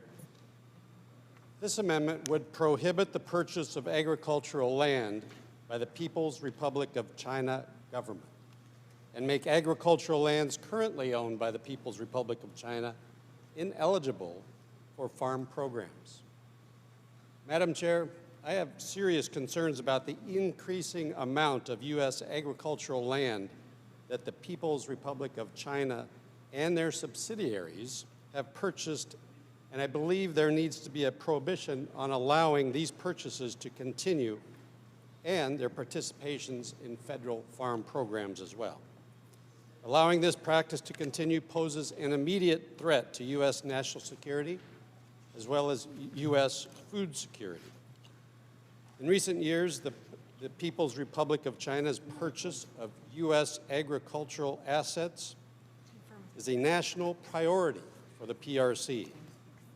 The current trend in the U.S. is leading us towards the creation of a Chinese-owned agricultural land monopoly. According to the USDA ERS, the PRC through 2019 currently has 81 investors in nearly 192,000 acres in the United States. There are currently no federal safeguards against the creation of this monopoly, Madam Speaker. The only restrictions on Chinese agricultural land ownership are those imposed by the states. And as of this date, there are only 6 states with any kinds of protections. And even those can be circumvented as they now stand. The PRC is only interested in reaping every possible benefit from U.S. agricultural land without consideration for the future. I believe more needs to be done to ensure the U.S. food supply chain is secure, independent, especially after the food interruptions we all experienced during the recent pandemic. The U.S. cannot become dependent on the People's Republic of China for our domestic agricultural food supply.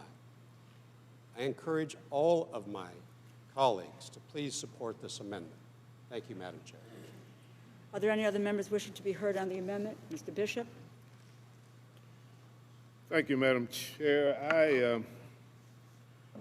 I support the concept of the amendment and understand the concern of Congressman Newhouse, but I also understand that there are some sensitivities involving this amendment. But I really want to point out that as of 2019, China, the government of China, their entities that they held 191,000 acres of farmland are worth $1.9 billion. This is a national security issue because I think that we need to really look at this, and that the congressman has raised an issue, but we have to tread carefully as we delve into it. But the USDA needs to review and study the impacts of the unforeseen consequences of farmland that's held by foreign entities, especially those that are hostile to the United States. It is a national security issue, but let me just say that I will and the subcommittee will be very happy to work with any member who has concerns about the amendment. We are new in this process, and of course we've got to get to rules, we've got to get to the House floor. Of course, then the bill has to go through the Senate, then conference. So we have time to work through it, and I would suggest that we sit down and we try to work through so that we can accomplish our objective, but do it in a way that is sensitive to all those who might be somewhat offended by the approach. So with that, I yield back, Madam Speaker. Madam Chair. Mr. Fortenberry. Thank you, Madam Chair, for yielding. I want to thank Congressman Newhouse for bringing the amendment and raising the discussion, because it is fundamentally about national security, but also another issue, fairness. Fairness. Just ask ourselves a question: can the American government go buy farmland in China? Can an American corporation buy farmland in China? How about an American citizen? I don't have a clarity of answer to that, but I think the probability is about close to zero as you can get. So this issue is really one of fairness, but as the chairman suggests, also national security.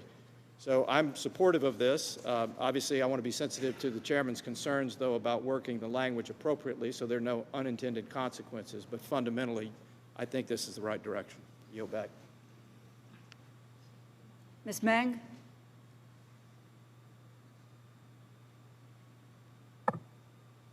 Thank you, Madam Chairwoman. I rise in strong opposition to this amendment. I understand the issue and the concerns and the intentions behind it, but I am also concerned about singling out China and the repercussions that it will have on the health and safety of Asian Americans here in the United States. I fear that this amendment is a dangerous and slippery slope, and it would perpetuate already rising anti-Asian hate.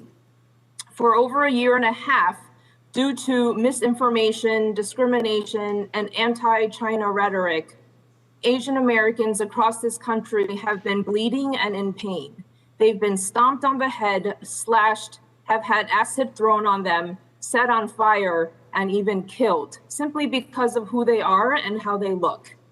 Our grandparents haven't been able to leave the house to go to the grocery stores. Our kids have been told not to go to the park and not to play outside. Major cities across the country saw over 150% increase in anti-Asian hate crimes and incidents. In my home state of New York, city of New York, there was a 1,900% increase in violence just last year. Just last month, Congress responded to these despicable acts and passed with overwhelming bipartisan support my bill to condemn anti-Asian hate. I couldn't have been more grateful and proud of the incredible support from both sides of the aisle. But can we honestly say that this amendment, which singles out one country, won't have repercussions on Asian Americans across our nation? If the concern is about U.S. national security, other countries also should be included in these conversations. But we know that other nations have continued to purchase land in our country. In 2017, Russian nationals bought nearly $100 million worth of property. specifically Trump-branded luxury towers. Absent the inclusion of other foreign governments, this amendment will do nothing but continue the targeting of Asian Americans and spread the pandemic of anti-Asian hate and bigotry. And while we're talking about national security, one of the more recent incidents in our American history is when there was an attack on Pearl Harbor. Within 2 months, our President Roosevelt at the time signed an executive order, and within days and hours, locked up Japanese citizens and American citizens as well. In fact, most of the people that were locked up in the Japanese camps were actually American citizens. And they were kept there for about 3 years until they were released. 40 years later, President Reagan, Republican president, signed legislation for reparations. And so while we're talking about warning of slippery slopes, righting wrongs, and exercising properly our American values, I would not only encourage the passage of H.R. 40, but also urge a strong no vote on this amendment. Are there other members who wish to be heard on this amendment? Congresswoman Herrera Butler. Thank you, Madam Chair, and I strongly support the amendment. And in response to what we just heard, I find it almost offensive to say that we as Americans cannot distinguish between the Chinese Communist Party and Asian Americans. That in and of itself is, to me, borderline discriminatory. I mean, that's absolutely absurd. The Chinese Communist Party locks up the Uyghur people because of their belief. It forces women to have sterilizations and abortions. It wipes out the freedom of the press. They steal our intellectual property. They steal our military secrets. They try and put our small businesses, many of whom are Asian-owned, at least in the Pacific Northwest, out of business. And to say that we can't put a finger or a hand up to China and say thus far and no more, somehow we're too stupid of a people to tell the difference between Asian Americans who are Americans and the Chinese Communist government? I'm sorry. I have voted against and am opposed to, on a personal level, discriminating against people based on their race. I'm of Hispanic descent. But to not, as the United States government, have the courage of conviction and of truth to be able to say, I'm sorry, but China isn't, the Communist Party, the government of China, is not exactly helping women out or helping out minorities or helping out freedom of speech. We need to be able to say yes to this amendment and put our foot down. With that, I yield back. Are there any other members wishing to be heard on this amendment? Congressman Diaz-Balart. Thank you, Madam Chairman. I actually wasn't going to speak on it, but I feel compelled as well, as my colleague just mentioned. Yeah, not understanding when you talk about why are we talking about one country. My colleague just mentioned why. Some of the reasons is why this one country, led by the Communist Party of China, has to be singled out. You could have gone on more. You could have talked about Hong Kong. You could have talked about the threat to Taiwan. This is an existential threat to liberty across the planet. It's a threat to our national security interests. The chairman just mentioned that and talked about how this is a national security threat. But the concept is that we can't even mention it because somehow that might insult somebody. No, look, the Communist Party of China is a threat to the national security of the United States. They're a murderous regime. They have to be confronted. And the fact that that part of our farmland is, and potentially even more, could be owned by an enemy of the United States, and we shouldn't be able to even talk about that because it might insult some people, because I guess what? Certain people are not smart enough. I think we should be beyond that. Let's get serious about this issue. Are we going to confront this national security threat or not? This is an opportunity to do so. Again, I wasn't going to speak about it, but I think sometimes you try to bring a little bit of common sense to this discussion might be a little bit helpful. I yield back. Congressman Aguilar. Madam Chair, I'd like to yield to Ms. Mang. Okay. Ms. Mang is recognized. Thank you, Madam Chairman. Thank you, Mr. Aguilar. This is not about, please don't lecture me about common sense, and this is not about defending China. You know that. This is about making sure that we are protecting Asian Americans who live in all of our congressional districts. I never said that you can't mention it. I never said that you can't talk about it or include China, but include. Don't just single out one country, because you know for a fact that over the last year and a half, because of the former president's language, incendiary language, that incidents of hate, from verbal assaults to physical attacks and to murders, have happened across this country because of incendiary language and because literally and directly of ignorance, because people can't tell the difference.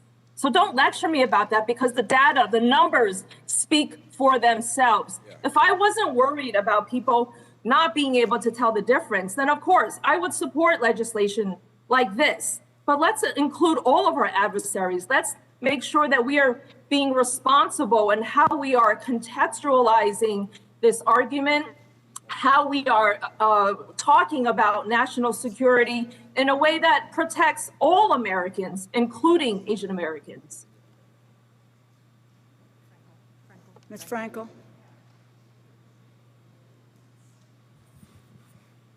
Listen, what I want to say is that I denounce the hatred and discrimination against the Asian Americans in this country. And whether you are for or against this amendment, it's important that everyone recognize that, yeah, there are stupid, bigoted people who confuse the issue, and we need to recognize that. And I want to thank my friend Grace Meng for your comments today. Congresswoman Kaptur. Yes, I would just say I love this country. I think this is a healthy debate, and I want to thank the Congressman for bringing up this amendment. It's an important issue. I want to thank Congresswoman Meng from New York for her very compelling arguments about inclusion. I agree with her too. And so what I'd like to suggest to the gentleman, if you'd consider it, I just Googled while you were talking. Could the gentleman repeat the number of acres that are held by Chinese interests in our country? Could you repeat that number again for the record, please? Certainly, Madam Chair, it was my understanding 192,000. 192,000, okay. It's my understanding, and this may be a year old, that there are 35.2 million acres in our country owned by foreign interests. I would suggest to the gentleman that maybe if he'd be willing, and I don't have the amendment to the amendment drafted, but to consider that we look at who actually does own this farmland. Studies are showing that since 2009, that ownership has gone up by 60%. Now, we know that the Chinese have a Belt and Road Initiative. We're very well aware of what they're doing around the world. But I would be very interested in knowing where they own the land. I think about 6 states have developed laws to try to prevent or control foreign ownership of our farmland.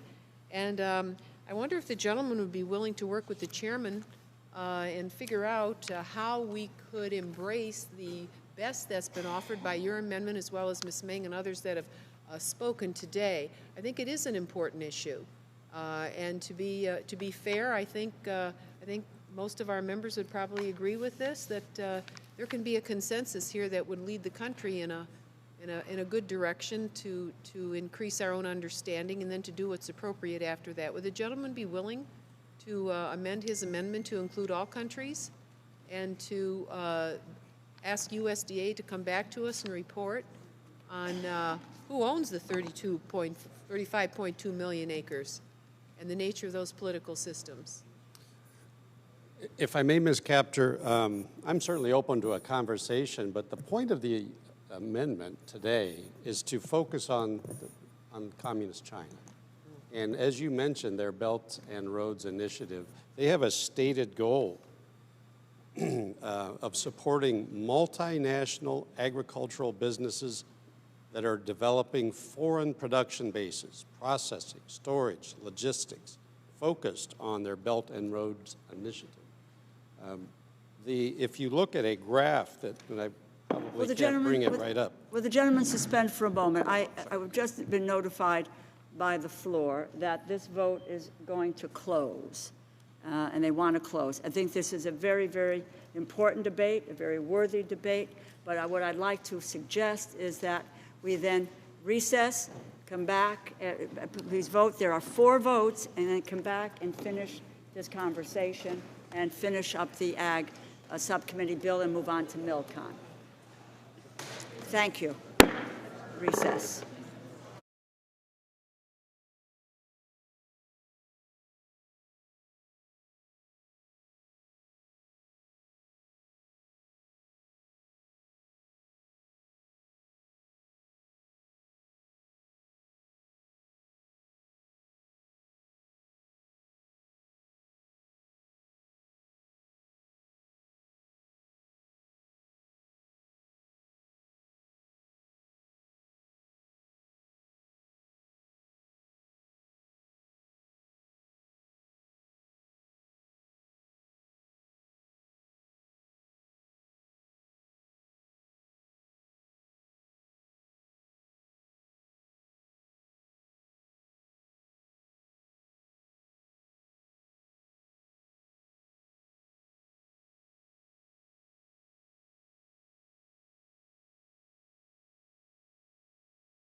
good break, a nice lunch, and I hear it's all gone downstairs, so Henry, thank you.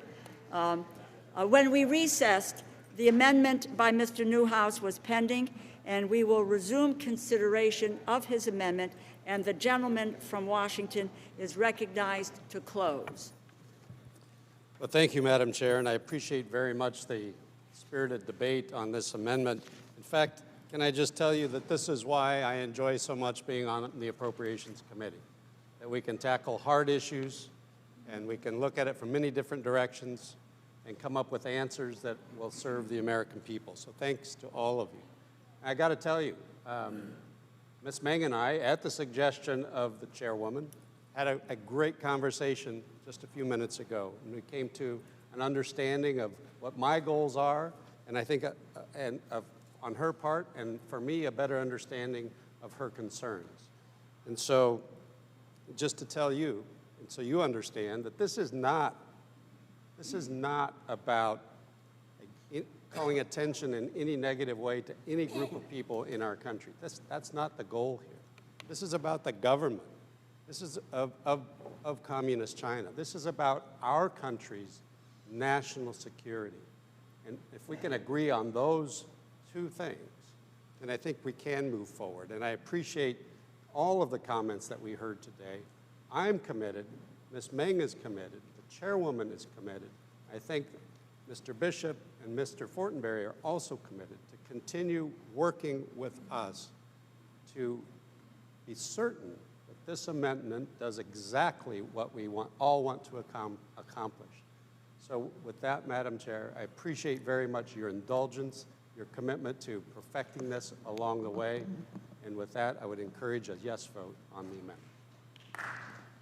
Thank you. And I want to say a thank you to both Mr. Newhouse and Ms. Meng for really having a very frank conversation and really reflecting each other's concerns and views and the willingness to move forward as we along the process before we get to the floor of the House. And if the question is on the amendment offered by the gentleman from Washington, all those in favor say aye. Aye. All those opposed say no. In the opinion of the chair, the ayes have it, and the amendment is adopted.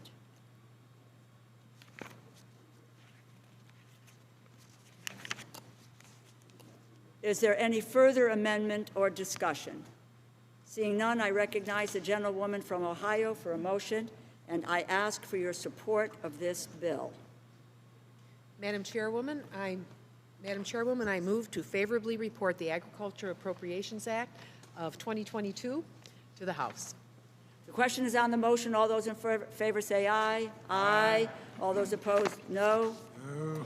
Opinion of the chair, the ayes have it.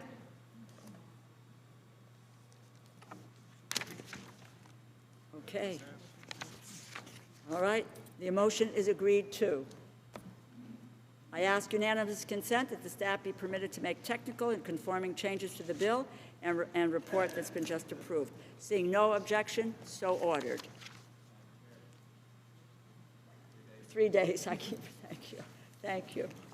Thank you. Okay. We now will proceed to the second order of business today, and that is the consideration of military construction and Veterans Affairs appropriations for fiscal year 2022. And I will, I will wait until we have a transition here before I recognize Congressman Wasserman Schultz. On her staff? On our Milcon staff, Sarah Young. She's the blonde and the black Where dress is- in the back. Where is Sarah? Sarah, where are you? There you are. Okay. Sarah Young, and we kept talking about you the other day. And while we're transitioning here, let me just take a moment to recognize you, but more than recognizing you and your career and your commitment to public service. I will tell you that a hero of mine, Shirley Chisholm, the first African-American woman to sit in the House of Representatives, she says public service is the rent you pay for space on this earth. And my dear, you have paid the rent over and over and over again.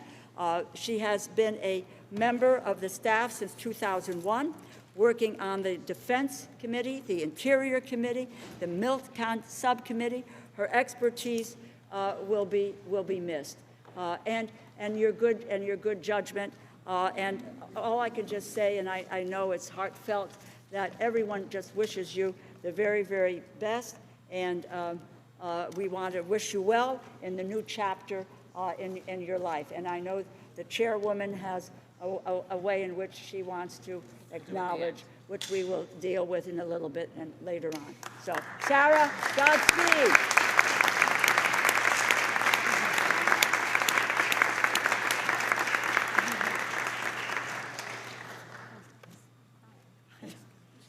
Okay.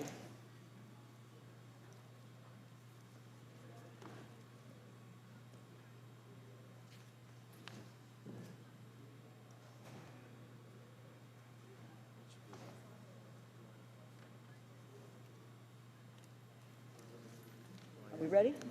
Okay, great. I will now recognize Ms. Wasserman Schultz to present her bill, the bill.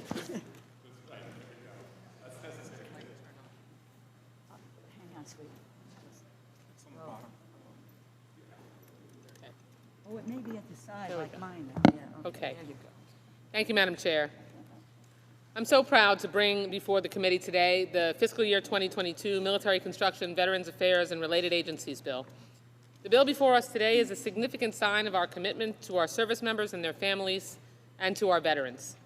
We can all be proud of the work we did to produce this bill, which takes into account the requests and feedback that all of you and our colleagues off the committee have provided. We have worked closely with your staff to address any issues and to produce a bill that reflects the priorities of this committee and all members in this House. This bill is also the result of numerous hearings the subcommittee held earlier this year that addressed crucial areas within our jurisdiction. In addition to our hearings with each of the services on installations and quality of life for our service members, the subcommittee also held hearings that dove more deeply into some of the issues that have a significant effect on quality of life in our military. We held a hearing with the Department of Defense officials and GAO to maintain our focus on the substandard conditions found in privatized housing across the branches of our military. And we also held a hearing on PFAS contamination to hear from expert witnesses on the health effects of these toxic chemicals, as well as officials from DOD and VA. We impressed upon them the need to do more to address PFAS contamination and coordinate with agencies across the federal government to protect our service members, veterans, and their communities.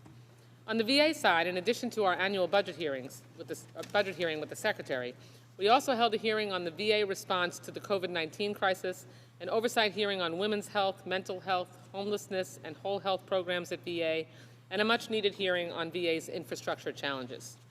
We also held a hearing that examined the current VA policy on assisted reproductive services and how it is failing veterans and their families. And finally, we held a hearing with the related agencies in our bill, which gave us a needed update on their initiatives and challenges. I'm proud that the bill before us reflects this work and makes needed investments in the programs that improve our military readiness and quality of life and provides the benefits in medical care our veterans have earned during their service to our nation. Specifically, the FY22 committee recommendation provides $124.5 billion in discretionary funding.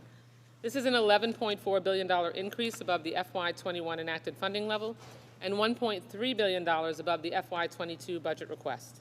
The bill provides $10.9 billion for military construction, $2.9 billion above the enacted level, and $1.07 billion above the President's budget request for critical infrastructure needs on military installations. This total includes $213 million to construct 7 new child development centers, which is $193 million more than the request. With 9,000 children of service members on a waiting list for child care, this investment is imperative. To address another important category that is critical to improving the quality of life of our men and women in uniform, $550 million in the bill is dedicated to construction of 12 new barracks. This is $237 million above the amount in the budget request. There is also $1.4 billion for family housing construction in this bill, including $116 million for housing support costs to address issues such as mold, vermin, and lead in military family housing. We are firmly committed as a subcommittee to addressing the unacceptable conditions and neglect that have persisted for far too long. Turning toward issues related to the environment, the bill provides $100 million for climate change and resiliency projects, which is $86 million above the FY21 enacted level and $100 million above the FY22 budget request. This is a critical issue for many installations, and we continue to make this a high priority. $150 million is provided for PFAS cleanup at contaminated installations. Finally, the bill includes $382.9 million for the Energy Resilience and Conservation Investment Program, which is $136 million above the budget request. For the programs of the Department of Veterans Affairs, the bill includes a total of $268.6 billion, including mandatory spending, of which $113.1 billion is discretionary funding. This amount represents an increase of $8.7 billion in discretionary funding over the FY21 enacted level and $176.4 million above the budget request. Within the total, $97.6 billion is for VA medical care, $100 million above the budget request, and providing for approximately 7.1 million patients to be treated in FY22. This funding encompasses $778.5 million for gender-specific care for women, an historic amount. $2.2 billion for homelessness programs, $621 million for opioid abuse treatment and prevention, $84 million for whole health, $307 million in rural health initiatives, and $13.2 billion in mental health care services, including $599 million for suicide prevention outreach. We have also boosted investment in medical and prosthetic research, an area of bipartisan member interest, bringing the total to $902 million. Other areas of interest include robust oversight of the EHRM implementation, responding to the disability claims backlog, ensuring access and care for veterans in rural and underserved areas, including telehealth, and improvement of treatment of conditions that disproportionately affect veterans. Finally, the bill provides an increase of $5 million over the budget request for the 4 related agencies to maintain service levels and invest in needed maintenance and improvements: the American Battle Monuments Commission, the Court of Appeals for Veterans Claims, Arlington National Cemetery, and the Armed Forces Retirement Home. This includes the requested funding to complete construction of Arlington National Cemetery's much-needed Southern Expansion Project, which will create 80,000 additional burial spaces. With this bill, we are investing in programs that make a notable difference in the lives of our current and former service members and their families. I want to thank all of our members for their engagement during the process of drafting this legislation, particularly our subcommittee members on both sides of the aisle. We have worked so well together, and this bill does right by our service members and veterans as a result. And I'd like to especially thank my partner and dear friend, Judge Carter, for his tireless work and unflagging dedication to our service members and veterans, and importantly, for his friendship. I will tell you that Judge Carter is the very definition of our motto on the Appropriations Committee, which is that there are Democrats and Republicans. There are not Democrats or Republicans, but only appropriators here. And it's a joy to work with you every day, Judge. Thank you so much. And I also want to thank Chair DeLauro and Ranking Member Granger for their support for the subcommittee's work. And finally, thank you to the incredible staff who have worked hard to prepare this bill and whose expertise and commitment to our service members and veterans is evident every day. Betsy Bina, the subcommittee minority clerk, and John Muscolini on the minority staff, Grady Bourne and Phil Hokinson of Judge Carter's personal staff, the majority Milcon VA subcommittee staff, including Clerk Lisa Molyneux, Sarah Young, Brad Allen, Nicole Cohen, Nick Burton, and Luke Georgiadis, and of course Lauren Woolman and Jonathan Morris, our VA fellow on my personal staff. And a particular thank you to Sarah Young for her 24 years of service to the House of Representatives, the last 20 on the Appropriations Committee. I was a little off when I thanked her on this during our subcommittee markup. Sarah, as the chair mentioned, is retiring, and this will be her last full committee markup. I will tell you that I learned a whole lot about the Milcon side of our bill from Sarah. She knows more than any of us combined, and that she will have forgotten more than any of us will ever know about Milcon. And I know the whole committee joins me in thanking you for your service to our country. In short, Madam Chair, this is a good bill that addresses urgently needed issues for our military and veterans, and I urge all of my colleagues to join me in advancing this vote. Thank you. I'd now like to recognize the subcommittee ranking member, Judge Carter.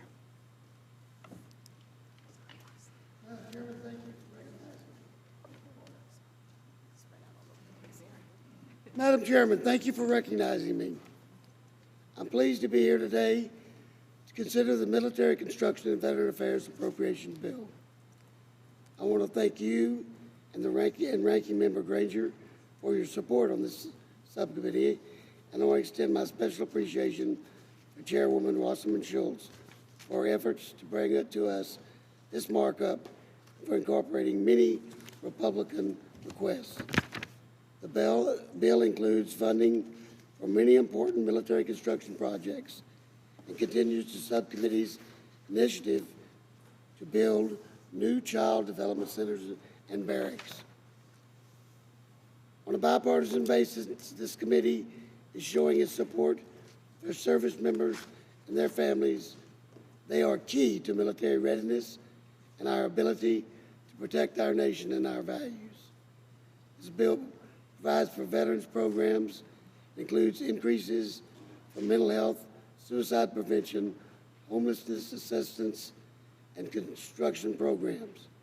It also includes funds to continue the transition to electronic health records, along with strong oversight mechanisms in both bills and report language. Unfortunately, despite many positive parts of the bill, it is not part of a framework that appropriately and adequately allots funds between defense and non-defense programs. Not one of us wants these important programs for service members and their families and veterans to be held up by larger funding debates. I fear that if we continue on this path, the entire appropriations process will be in jeopardy. I strongly encourage my Democratic colleagues to work with us and to help us right this ship. And I'd like to say about my colleague, Ms. Wasserman Schultz, she's been through a lot of crisis in the last about 3 weeks, including a bad parade situation, and now one of the great tragedies, the collapsed building. But she's a trooper. She does a good job, and she's brought forward a good bill. And I yield back. I would now like to recognize myself for opening remarks. I want to say a thank you to Chairwoman Wasserman Schultz, Ranking Member Carter, for your work on this bill. On a personal note, Deb, I know it has been a very difficult couple of weeks for you and for your constituents. So we all express our condolences for the lives lost and for those that are still missing at Surfside. Our hearts are heavy for the hundreds of families affected by what is an unspeakable tragedy. So we are standing with you and with them. Please know that. And turning to the bill before us, the Military Construction, Veterans Affairs, and related agencies, the subcommittee has held 12 hearings this year on everything from repairing military housing and improving the quality of life to remediating PFAS substances contamination and building military and VA infrastructure that is resilient to the growing effects of climate change, to responding to COVID-19 and investing in health care and benefits for our veterans. And it is through this important work that you have produced this bill. It honors our commitment to our veterans, our service members, their families, provides an overall discretionary increase of $11.4 billion above 2021. It supports our veterans, rebuilds infrastructure that serves military families, protects our national security with important global investments. With $97.6 billion for veterans medical care, an increase of $7.6 billion above last year, the legislation supports the unique health needs of America's veterans. This includes specialized health programs, $13.2 billion dedicated to mental health care, $599 million for suicide prevention outreach, so critical, $778.5 million for gender-specific care for women, and $2.2 billion for homelessness assistance programs. As we support those who have served, it is also our obligation to improve the quality of life of those who wear the uniform today. And in that vein, I am proud that this bill also provides $1.4 billion for military family housing, helping to address issues such as mold, vermin, and lead. It is appalling to everyone that anyone serving in our country should live in squalid conditions. This bill also ensures that the children of these service members are getting the support they need as well, which is why I am grateful that the bill includes $213 million for child development centers. To ensure that our facilities meet today's needs, I'm proud that the bill includes $2.2 billion for for VA construction projects to repair and retrofit Veterans Affairs facilities. And to protect our security, there is $205.8 million in the bill for the NATO Security Investment Program, which is instrumental in responding to the challenges posed by Russian and Chinese aggression. Finally, with $100 million for climate change and resiliency projects and $162.9 million for natural disaster recovery construction, this legislation takes a step forward to confront the climate crisis, help military installations adapt to rising sea levels and worsening natural disasters. And again, to clean up our contaminated facilities with that focus on remediating PFAS is extraordinary. Crucial investments in our veterans, service members, their families will make a difference. I urge your support, and again say thank you to Chairman Wasserman Schultz and Ranking Member Carter, the subcommittee, the full committee, and the personal staffs of the committee and office staffs for their work on this bill. And now I would like to recognize Ranking Member Granger for her opening remarks. Thank you, Chair DeLauro. I appreciate the work that Chair Wasserman Schultz and Ranking Member Carter have done this year on the Military Construction and Veterans Affairs Bill. Thank you for reaching across the aisle to fund many projects important to our members. Unfortunately, this bill is based on a funding framework that the majority party developed without Republican support. This difference of opinion on both funding priorities and policy positions could slow down our appropriations process this year. There's nothing more important than funding our nation's military and veterans. We must try to resolve these disagreements so that important bills like this one can be signed into law. One area that is particularly concerning in this bill is that it fails to include long-standing language prohibiting the transfer of detainees currently at Guantanamo Bay to the United States. These detainees are the worst of the worst, and we need assurance that they will not be moved to our soil. In addition, the report goes well beyond our committee's jurisdiction with its language about fertility treatments for veterans. This is a complicated issue that should be carefully considered by the appropriate authorizing committee, the House Veterans Affairs Committee. We must move fast past these controversial provisions so that we can do the good things proposed in this bill, fund the many important and needed military construction projects, improve military family housing and child development centers, and make certain that our veterans have a dignified final resting place. With just less than 100 days left before the end of this fiscal year, we need to get to work now to develop a plan to get appropriations bills enacted that have bipartisan support. It's our responsibility to provide our military and veterans with the funding they need. In closing, I would like to thank all of the subcommittee members and the staff for their hard work on this bill, specifically our minority clerk, Betsy Mina, and the majority clerk, Lisa Molinek. Thank you, Madam Chair. I yield back. Are there any other members wishing to make general comments about the bill? Congressman Case, recognized. Thank you, Madam Chair. As a proud member of this subcommittee, I rise in full support of this measure. I first want to join in expressing my own appreciation to the chair and to the ranking member, to our colleagues on both sides of the aisle, and to our staff on both sides of the aisle. This subcommittee is a great example of what can and should be.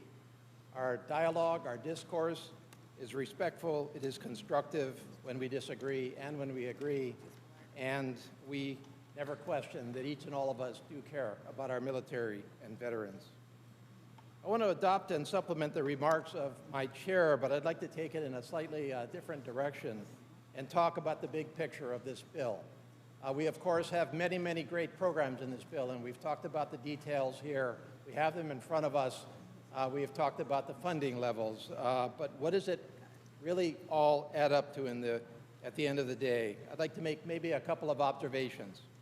I think, first of all, military construction, of course, is about our military facilities, first and foremost, at the most basic level. And our military facilities are critical to our national defense. And I think we have learned, and if we haven't learned, we haven't learned the lessons, that deferred maintenance, that putting off maintenance of our military facilities around the country, around the world, is damaging to our national defense. It is physically damaging to our service members and to all other people on our bases, and it certainly costs more at the end of the day to replace it.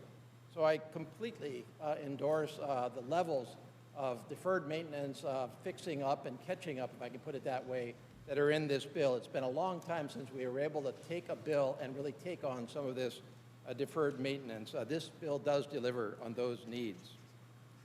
Second, of course, military construction is not just physical infrastructure, it is about our service members.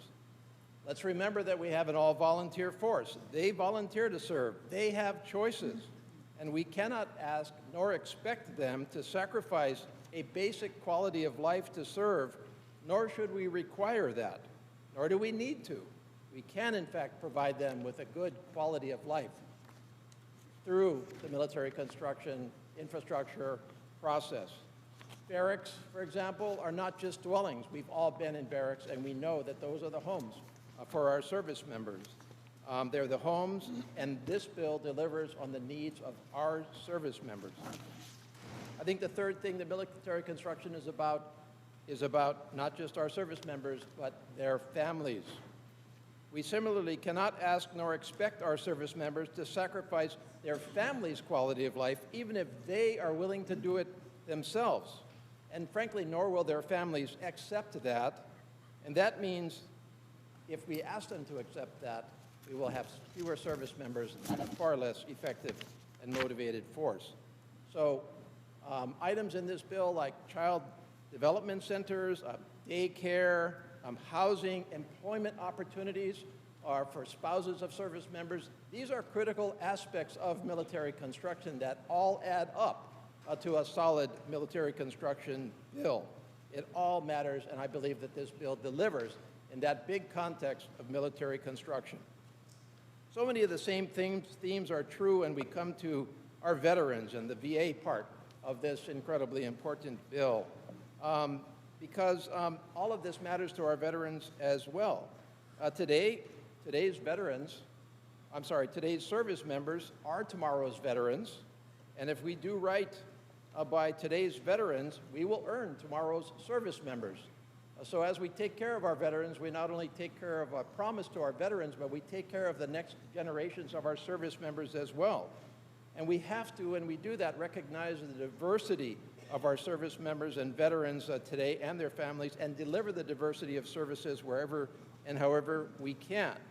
And in this way, we've seen really a revolution over the last decade plus in how we deliver services for our veterans across our sprawling VA system, where our veterans live in urban areas, rural areas. This country, other countries, we owe them the same basic promise. And in all honesty, sometimes we have been slow to catch up in terms of new ways of delivering those services to where they live. So the old highly centralized model of we've got a couple of VA hospitals in the big cities and come to us and we'll take care of you, well, that we all know that doesn't work, nor should it work that way. We have so many opportunities today for smaller, far more decentralized veterans health care, to take health care as a specific example of our services to our veterans. And we have seen really in COVID-19, we all know this in the big picture of health care throughout our country, all of these things are true in our veterans area as well. We have seen massive use of telemedicine, for example. We have seen remote doctor consultation. Electronic medical records, a major part of this bill, and unfinished business is part of this.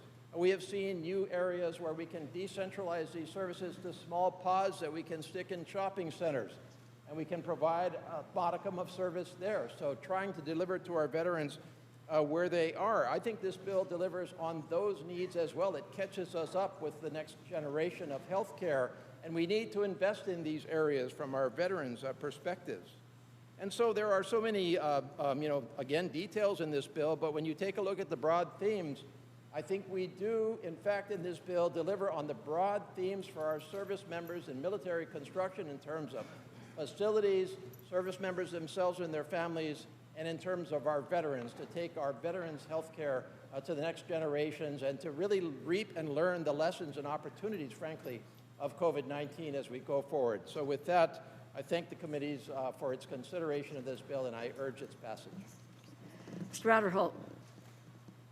Yeah, thank you, Madam Chair. I just want to also thank Chairwoman Wasserman Schultz and Ranking Member Carter for their hard work on this bill. There's a lot of good things in this bill. Both of these members do a great job. I've had the pleasure to work with both of them. A few years ago, Chairwoman Wasserman Schultz and myself were Chair and Ranking Member of the Ledge Branch many years ago. We had a great time doing that, and so we worked, had a great working relationship. And I particularly want to mention the fact that there are some important priorities that are in this bill, such as the VA research to help the suffering of veterans from tinnitus, and also I was happy to see the gate access funding that is in there to make sure we have timely and secure entry each day for thousands of personnel doing classified work. I do want to bring attention to Section 133, and for those of you who maybe have not memorized each section of the bill, I'll just mention it is 133 says none of the funds made available by this act may be used to construct any facility or obligate planning and design associated with Space Force until the Department of Defense, Office of Inspector General, and Government Accountability Office complete the site selection reviews. And that's the part that I have concerns with. The Acting Secretary of the Air Force confirmed in our Defense Approach Subcommittee hearing back on May 7th that the Air Force is still confident that in its site selection methodology, which has already been performed twice in response to congressional concerns. The environmental review is still underway. And also, as indicated at the hearing, the additional GAO and IG review may well extend into FY22. And Section 133 would create indefinite delays in the crucial work. And I think one of my concerns is the fact that the language would freeze the planning and the design of the work. And given the rapidly growing threat from China and everywhere else around the world, I believe that we have to allow the professionals at Space Force and in the Air Force to do their work in regarding where the Space Command's headquarters facilities will be, wherever that will be. And you know, even there's going to be some planning and design work that's going to have to be done, and to wait until that time to completely start any of it, I think could be detrimental. And again, I hope this is not, any decision that has been made is not political. I hope it's been done all on the merits, and certainly that to be the case. So I just want to voice my concern about that. And while, again, there's a lot of good things in this bill, I find it very hard to support the bill as long as the restrictions remain on the planning of a Space Command headquarters facilities, wherever it would be. So thank you, and I yield back. Mr. Kilmer. Thank you, Madam Chair. And I want to thank the Chairwoman and the Ranking Member for the good work on this and for reflecting so many of the members' priorities. I want to just highlight three that I think are a really big deal. First, I want to thank the Chair for really critically vital funding for the Shipyard Infrastructure and Optimization Program, or SIOP. This is funding to invest in strengthening and modernizing our public shipyards. I represent one of them, Puget Sound Naval Shipyard, which is a 130-year-old shipyard. It is really hard to meet the threats of the 21st century with 19th century infrastructure. And so this investment, not just this year, but over the coming years, I think is going to be vitally important. Secondly, I want to call out and just appreciate the funding for child development centers. I sat down with the naval leadership in the region I represent, and I started with what keeps you up at night, and was surprised by their first response, which was childcare. You know, the investments in this bill are really about military families. It's about the kids of our service members and making sure that they have the resources that they've earned, that they should get. And this bill makes really vital investments in that regard, and I want to say thank you for that.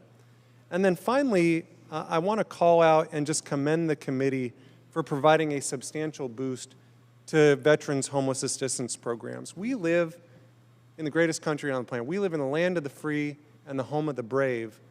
And that means every brave service member should have a home. And it shouldn't be under a freeway overpass. And I think the presence of veterans' homelessness in our country is a problem all of us ought to be committed to solving.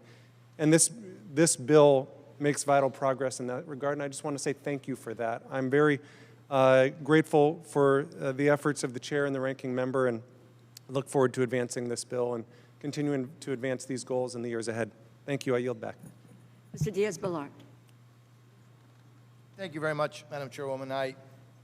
Really actually a point of personal privilege, if I may.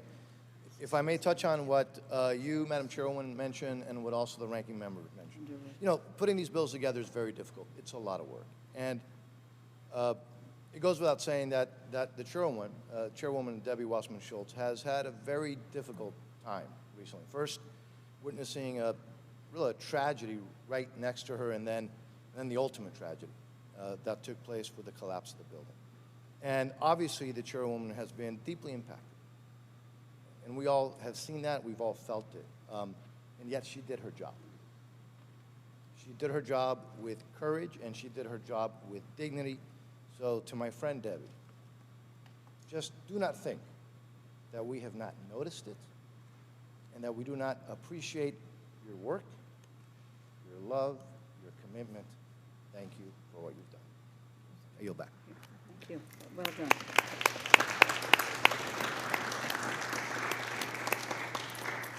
Congresswoman Susie Lee. Thank you, Madam Chair. As a member of this subcommittee and a representative from the state of Nevada, which has one of the largest national security footprints in the country, not only that is home to over 200,000 veterans, I rise in full support of this bill. I'd like to thank Madam Chair as well as Chairwoman Wasserman Schultz and Ranking Member Carter for including many of my priorities, but most especially robust funding in mental health care. We all know the mental health toll that our veterans face when coming home, and our country has a responsibility to provide this much-needed care here. And I'm especially happy that this bill provides $13.2 billion for mental health care for our VA systems, including $599 million for suicide prevention outreach. Nevada veterans need this care, and I especially applaud the inclusion of report language to expand the governor's and mayor's challenges, which have been successful in my home state. The Nevada Governor's Challenge has identified 3 best policy and practice priorities. First, to identify service members, veterans, and their families, and to promote universal screening. Second, to promote connectedness and improve care transitions. And third, to increase lethal means safety and safety planning. And with this additional funding, other states can implement successful programs like the Governor's Challenge. This funding for veterans' mental health will expand suicide prevention measures for our service members, veterans, and their families. And by allocating more resources for mental health service for our veterans, this funding will undoubtedly save veterans' lives. So thank you, Madam Chair, and I look forward to voting to support this bill. Congresswoman Bustos. Thank you, Madam Chair. I want to thank you and also the ranking member, along with Chairwoman Debbie Wasserman Schultz and Ranking Member Carter. Thank you very much for your hard work. Thanks also to your staff. The congressional district that I serve in Illinois is 7,000 square miles, and much of it is in the rural parts of downstate Illinois. And that means there are special challenges for our veterans from a rural perspective. In fact, our veterans have to drive either to Wisconsin to get to a VA medical center, they have to drive to Iowa to a VA medical center, or they have to drive across the state of Illinois in order to go to a VA medical center. And obviously, over these last 15 months, as we've all lived through this pandemic, we've seen some new challenges. New challenges for Americans, but special challenges to our veterans as well. What the veterans in our congressional district, what they tell me is that the VA telehealth services were literally a lifesaver during the pandemic. And that is why, as part of this bill, I submitted some report language that encourages the VA to continue developing and investing in their telehealth programs and to expand their ATLAS program, the Accessing Telehealth Through Local Area Stations, in rural districts like the one that I serve in central and northwestern Illinois. So I very much look forward to voting for this. And again, congratulations on your hard work, Madam Chair. And with that, I yield back. Thank you very much. Ms. Underwood. Thank you, Madam Chair. I'd like to thank you and Ranking Member Granger, as well as Chairwoman Wasserman Schultz and Ranking Member Carter, and the subcommittee staff for your hard work to prepare the fiscal year 2022 Military Construction and Veterans Affairs Appropriations Bill. I'm pleased to support this bill, which includes so many critical investments to support our veterans, service members, and military families. I'm particularly pleased to see robust funding for top priorities of mine: VA suicide prevention outreach and the Veterans Crisis Line, gender-specific care for women veterans, and readjustment benefits to support high-quality employment opportunities for the veteran community. I'd also like to thank Chairwoman Wasserman Schultz and subcommittee staff for working with my office on important report language to advance several bills that I've introduced as a member of the House Committee on Veterans Affairs. First, the report includes language that urges VA to implement mandatory lethal means safety trainings for all staff who regularly interact with veterans in both VA facilities and community settings. This policy, which is based on my Lethal Means Safety Training Act, expands an evidence-based practice to reduce the risk of suicide by training VA staff to have important conversations about lethal means safety with a veteran at risk. For the second year in a row, the report also includes language based on my ACE Veterans Act to ensure that veterans have the option of accessing a year-long supply of contraception instead of the typical 90-day supply, and the language also ensures VA is taking steps to make veterans aware of this option. Research shows that providing veterans with a year-long supply of prescribed contraceptives can reduce unintended pregnancies, improve maternal health outcomes, and reduce costs for VA. And finally, the report includes language to support and strengthen VA's maternity health care and coordination programs based on my bipartisan Protecting Moms Who Served Act, which passed the House of Representatives unanimously last month. The United States has the highest maternal mortality rate among industrialized nations and significant racial and ethnic disparities in outcomes. Veterans could face even greater pregnancy-related risks, underscoring the need to ensure they have access to the world-class clinical care and community support that they have earned. I am pleased to see these important priorities advanced in our bill, and I look forward to supporting it today and on the House floor. I yield back. Congressman Cuellar. Thank you, Madam Chair. I want to thank you, Madam Chair, and your ranking member, Ms. Granger. Certainly, I want to thank my colleague, Debbie Wasserman Schultz, for her leadership in this bill, and my friend from Texas, Mr. Carter, also. They have worked, you all have worked together to put a good bill, a bill that I support, and I certainly appreciate what you have done, not only for the veterans, but for our men and women in uniform.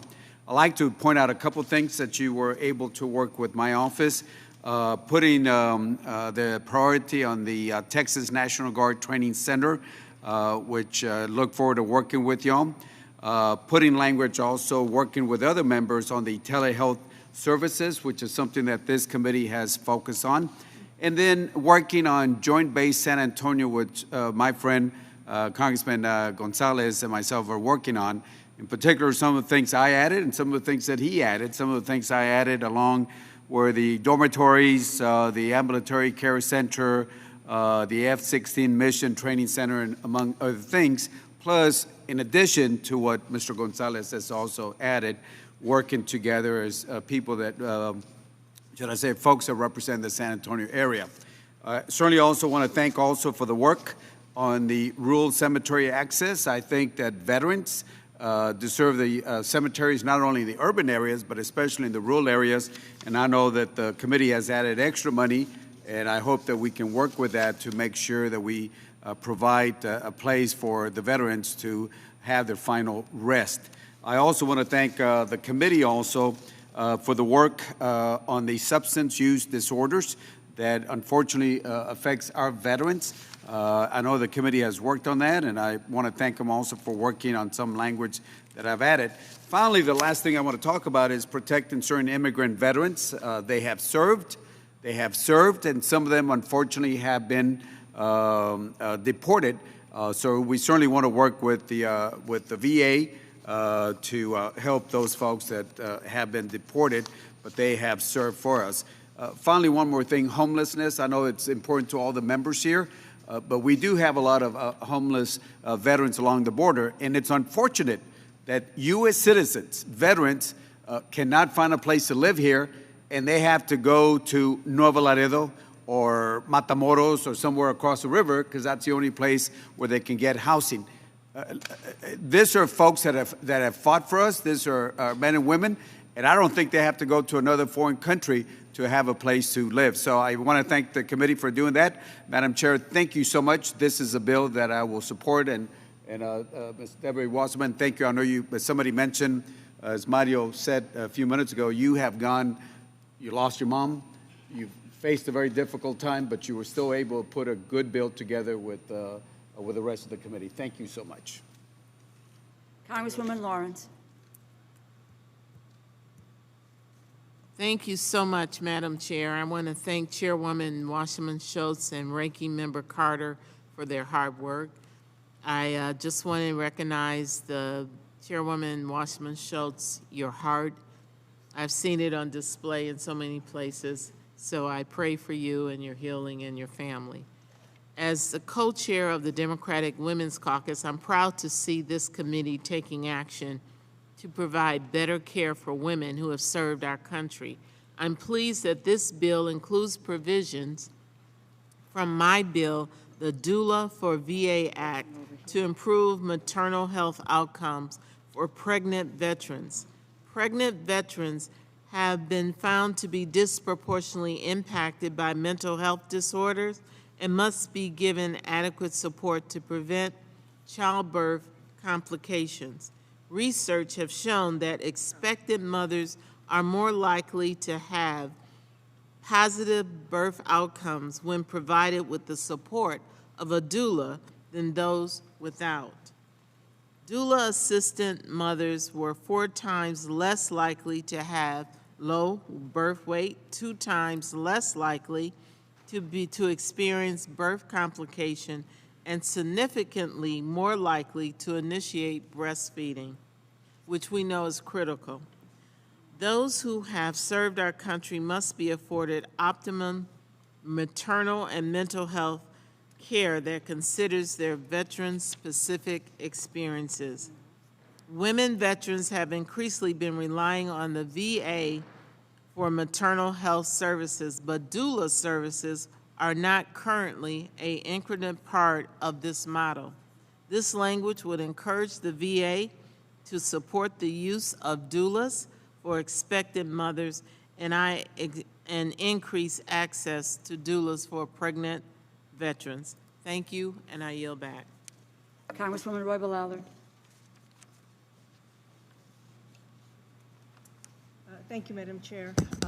I too would like to thank the Chairwoman of the House Subcommittee on Military Construction and Veteran Affairs for inclusion of some of my top priorities in the FY22 appropriations bill.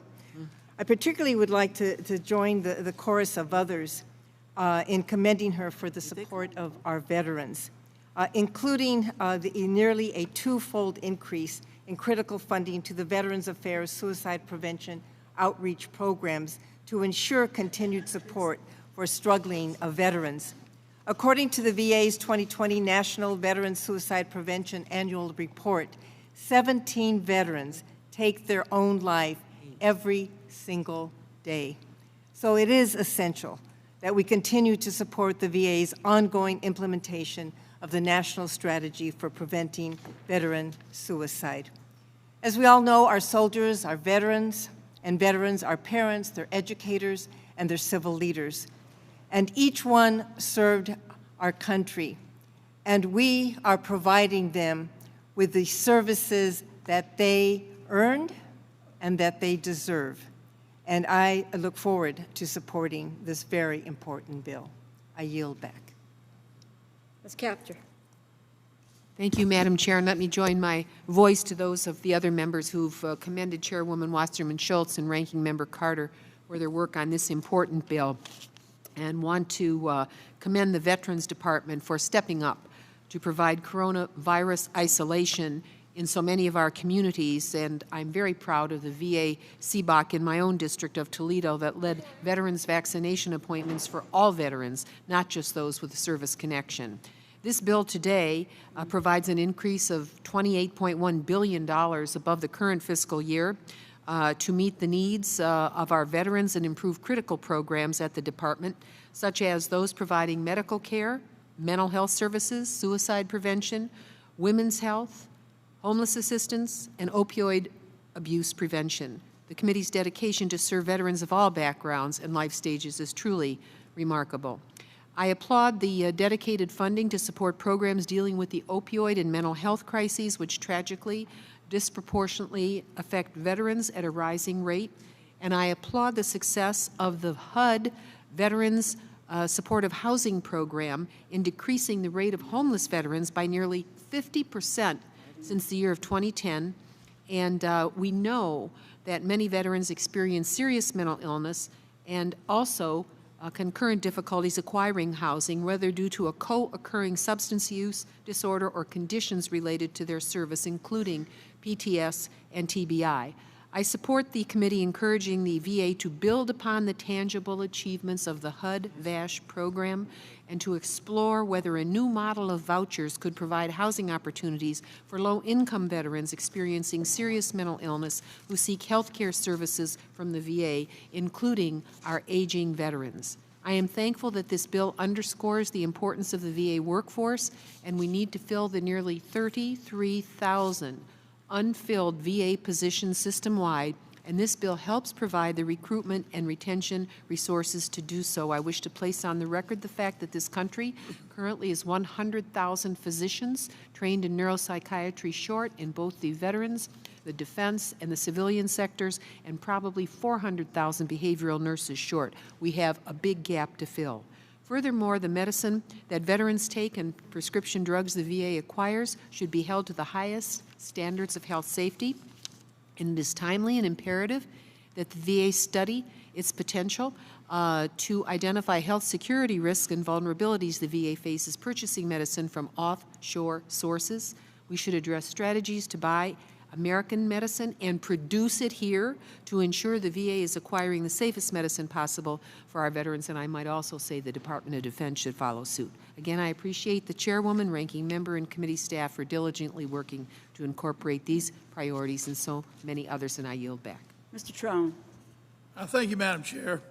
I want to extend my thanks also to Chairwoman Wasserman Schultz for all her help, and Ranking Member Judge Carter for your support, as well as her staff's incredibly hard work.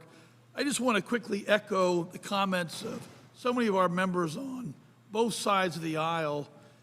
We all are very grateful to see the subcommittee has prioritized mental health for our vets, including almost doubling the funding for the suicide prevention outreach program and doubling the funding for the Veterans Crisis Line.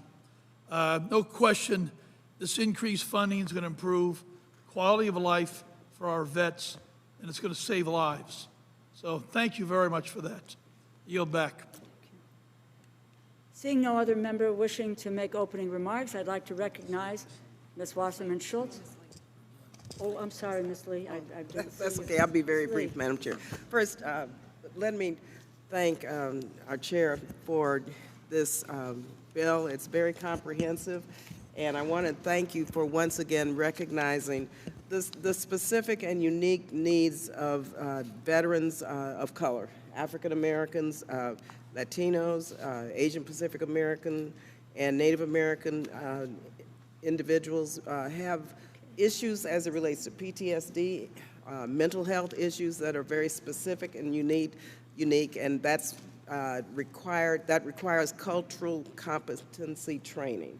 And I really appreciate you including that in this bill, as well as looking at these health disparities in terms of the Office of Health Equity's efforts to address health disparities among our veterans of color. I am the daughter of a veteran, 25 years.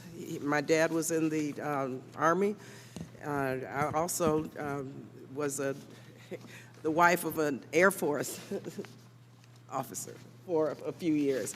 And I have to say, I've been to many veterans hospitals, and the disparities in treatment, it's getting better because of you, Madam Chair, and because of what you're requiring, but it's been pretty hard for Black veterans, I know, and veterans of color. So I think this bill really begins to address it once again, and requiring these reports to come back to us with the data, because oftentimes we put the requirements in the bill and we never get the information back. So now I think we'll have a chance, and so I salute you for that. And finally, I just want to thank you for making sure that the report language as it relates to the VA study on cannabis research and chronic pain and PTSD continues to be part of this bill. So thank you for putting it in here, because I hope that the VA will send this update on the study that the department said they would send to us promptly. State and localities, they're already using cannabis for management of pain and other medical conditions, and so it's really time for the federal government to catch up. So thank you again, Madam Chair, and again, my thoughts and prayers are with you and your community, and just know, and I know everyone here stands ready from their district, their constituents, to help in whatever way we can. May God bless you. Once again, seeing no other member wishing to make opening remarks, I'd like to recognize Ms. Wasserman Schultz to offer a manager's amendment. Thank you, Madam Chair, and I really do thank all of the members for your concern, condolences, and offers of support. I'm sure I'm going to be coming back to you because the folks in my district down in Surfside are going to be in a long-haul situation. So I appreciate you helping me be there for them every step of the way, and you all being there for me. Thank you. Madam Chair, I have an amendment at the desk, and I ask unanimous consent that it be considered as read.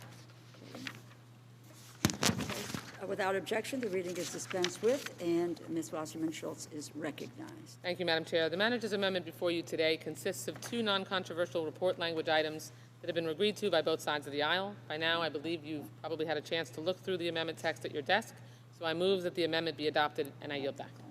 Ranking Member Carter is recognized.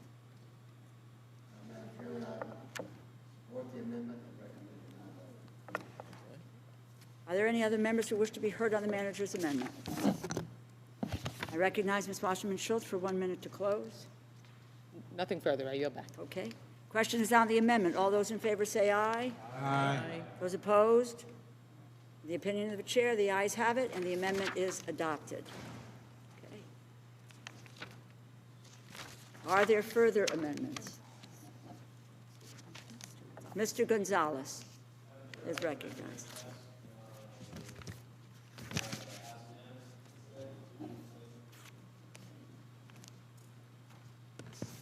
Yeah. Without objection, the reading of the amendment is dispensed with. The gentleman is recognized for 5 minutes. Thank you, Madam Chair, and thank you, Ranking Member Granger. I also want to thank Subcommittee Chairwoman Wasserman Schultz and Ranking Member Judge Carter for their leadership on the Milcon VA Subcommittee.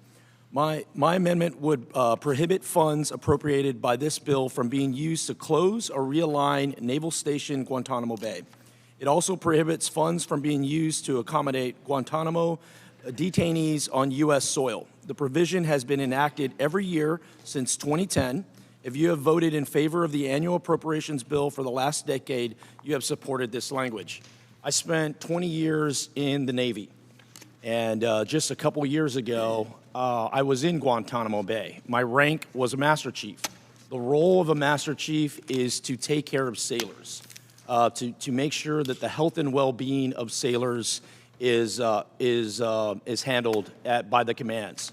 So when I visited Guantanamo Bay, oftentimes we think of the detainees, but what we don't realize is Guantanamo Bay offers so much more. It's so critical to our national security piece in that region of the world. Now, when it comes to the detainee part of it, it's also critical. You know, I spent 20 years in the military. 18 of that was at war. 5 years of that was in Iraq and Afghanistan. Oftentimes, these detainees are not friendly people. You know, they have caused America harm for a very long time. And what I don't want to see is I don't want to see these detainees released or sent to American shores. We have enough problems as it is. We have to make sure that these enemies of the state, enemies of America, remain where they are. And it's so critical that Guantanamo Bay stay part of that national security aspect. And with that, I yield back. Are there any other members wishing to be heard on the amendment? If there is no further, oh, I'm sorry, Ms. Granger, so sorry. And then go last. Thank you, Madam Chair. I support the amendment from the gentleman from Texas. The decision not to include the two long-standing provisions regarding Naval Station Guantanamo Bay and the detainees held there is one of my greatest concerns with this bill. We absolutely should prohibit the closure of our only base in Cuba. In addition to providing a secure location for the detainees, this base supports our national security interests in the Caribbean and Latin America. We also should prohibit the use of military construction funds to build or renovate a facility on U.S. land that the detainees could be transferred to. These detainees are the worst of the worst, and we need assurance that they will not be moved to our soil. I support this amendment and urge a yes vote. Judge Carter? Madam Chair? I'll yield to the chairman. Please, go ahead. It's like bumper cars. Thank you, Madam Chair. I rise in opposition to the amendment. First, let me just say that it's really been a pleasure to work with Mr. Gonzalez, and I want to thank you for your 20 years of service in the military. It's been really a pleasure to learn from you as we've gone through our hearing process, and while I have tremendous respect for you, I don't agree with you on this amendment. Because this MilCon VA bill does not include any funding nor any language regarding Guantanamo Bay. This does not belong in our subcommittee's bill. In short, there are no funds in this bill to direct, not to spend. We do know funds will be spent amendments all the time, my colleagues, but it's a little hard to do a no funds amendment when there aren't funds to prohibit spending. This language, which has been uselessly carried in previous MilCon VA bills, is unbinding, unnecessary, and inapplicable in this bill. Both the Trump administration, and I'd like everyone to really hear what I'm saying here, both the Trump administration and the Biden administration in consecutive years, all the years that President Trump was in office, proposed the removal of this exact same language in their proposed budgets. This is truly a non-issue in the MilCon appropriations bill, and it simply doesn't make sense and is not relevant to carry it here. So therefore, I respectfully request that my colleagues vote against this amendment. Judge Carter? Thank you, Madam Chairman. I rise today in strong support of Mr. Gonzalez's amendment. The President's proposal to eliminate critical provisions that keep the dangerous detainees at Guantanamo Bay away from the American people is just the wrong approach. If a facility is built to house detainees on U.S. soil, it would put Americans at unnecessary risk. I can't think of any congressional district that would want to be home to the detainees at Guantanamo. Mr. Gonzalez's amendment adds two long-standing general provisions regarding the existence of Naval Station Guantanamo Bay and the use of military construction funds to build or renovate facilities in the United States to hold detainees. In adding this amendment, it's the right approach for this challenging issue, and I urge my colleagues to support it. Yield back. Ms. McCollum. Thank you, Madam Chair, and thank you, Mr. Gonzalez, for your service. My father-in-law was a submariner, and I've been closely acquainted with Air Force, Marines, as well as the Army Air Corps in my family, so I sincerely thank you for your service. I'm going to oppose this amendment, but I think you want to save it for the defense bill, which I'll be chairing. That is where the funds are, and that is where I have in the bill that we just had in subcommittee with portions that have been publicly released will be moving to close Guantanamo Bay. So I respect your right to offer the amendment, but the right place to have this discussion will be on the defense bill on July 13th. So at this time, I will oppose your amendment today, and you can be guaranteed I'm probably going to oppose it on the 13th as well. But I look forward to having that discussion with you, Judge Carter, and with Ranking Member Granger on the 13th, not today. Thank you. Are there any other members wishing to be heard on the amendment? There is no further debate. The gentleman is recognized for 1 minute to close. You know, we sometimes forget that we have a lot more in common than we don't. We forget sometimes that the greatest thing that we have in common, that we are all Americans. Not Asian Americans, not Mexican Americans, Americans. We are all in this room Americans. As the political winds change, much changes with it, but also much remains the same. What remains the same is there are people across the world that hate us, and they hate us for one simple reason, because we are Americans. They want to destroy our way of life. This amendment ensures those type of people never reach our shores. Gitmo remains a critical facility to ensuring Americans are safe from those that wish to cause us harm. And with that, I yield back. The question is on the amendment offered by the gentleman, and those in favor say aye. Aye. Those opposed say no. No. No. In the opinion of the chair, the noes have it, and the amendment is not adopted. Okay. Recorded vote has been requested. All those in favor of recorded vote, please raise your hand. Sufficient number being in support, a recorded vote is ordered. The clerk will call the roll. Mr. Adderholt. Mr. Adderholt votes aye. Mr. Aguilar. Mr. Aguilar votes no. Mr. Amadei. Mr. Amadei votes aye. Mr. Bishop. Was I here? Oh. Sorry. Mr. Bishop. Mr. Bishop votes no. Mrs. Bustos. Mrs. Bustos votes no. Mr. Calvert. Mr. Calvert votes aye. Mr. Carter. Mr. Carter votes aye. Mr. Cartwright. Mr. Cartwright votes no. Mr. Case. Mr. Case votes no. Ms. Clark. Ms. Clark votes no. Mr. Klein. Aye. Mr. Klein votes aye. Mr. Cole. Aye. Mr. Cole votes aye. Mr. Christ. Aye. Mr. Christ votes aye. Mr. Cuellar. Mr. Cuellar votes no. Ms. DeLauro. No. Ms. DeLauro votes no. Mr. Diaz-Balart. Mr. Diaz-Balart votes aye. Mr. Espaillat. No. Mr. Espaillat votes no. Mr. Fleischman. Mr. Fleischman votes aye. Mr. Fortenberry.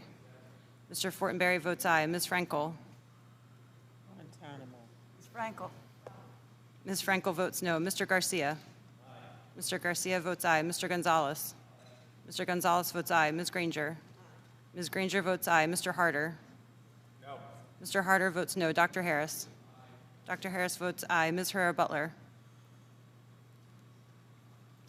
Mrs. Hinson. Aye. Mrs. Hinson votes aye. Mr. Joyce. Mr. Joyce votes aye. Ms. Capter. No. Ms. Capter votes no. Mr. Kilmer. Mr. Kilmer votes no. Mrs. Kirkpatrick.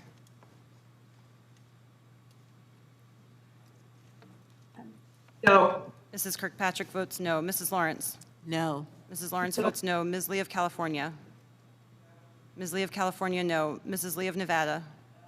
Mrs. Lee of Nevada votes no. Ms. McCollum. Ms. McCollum votes no. Ms. Meng.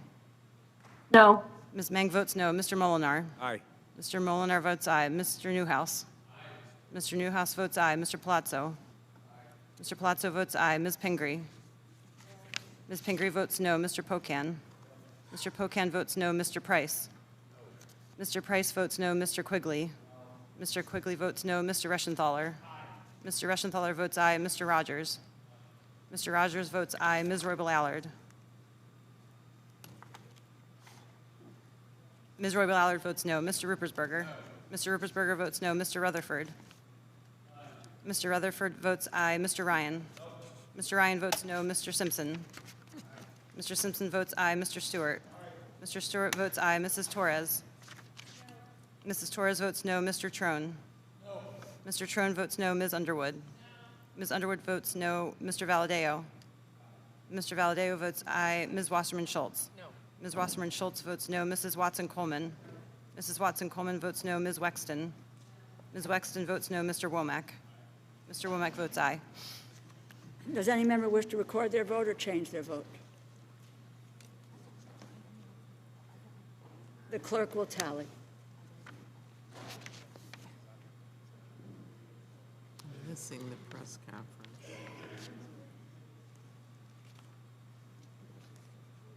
Yeah, both of them. Yeah.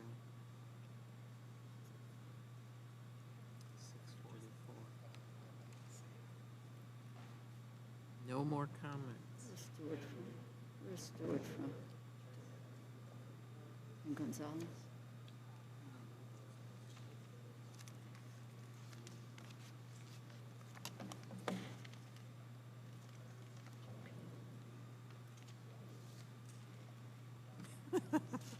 Someone put in a text, I have a motion.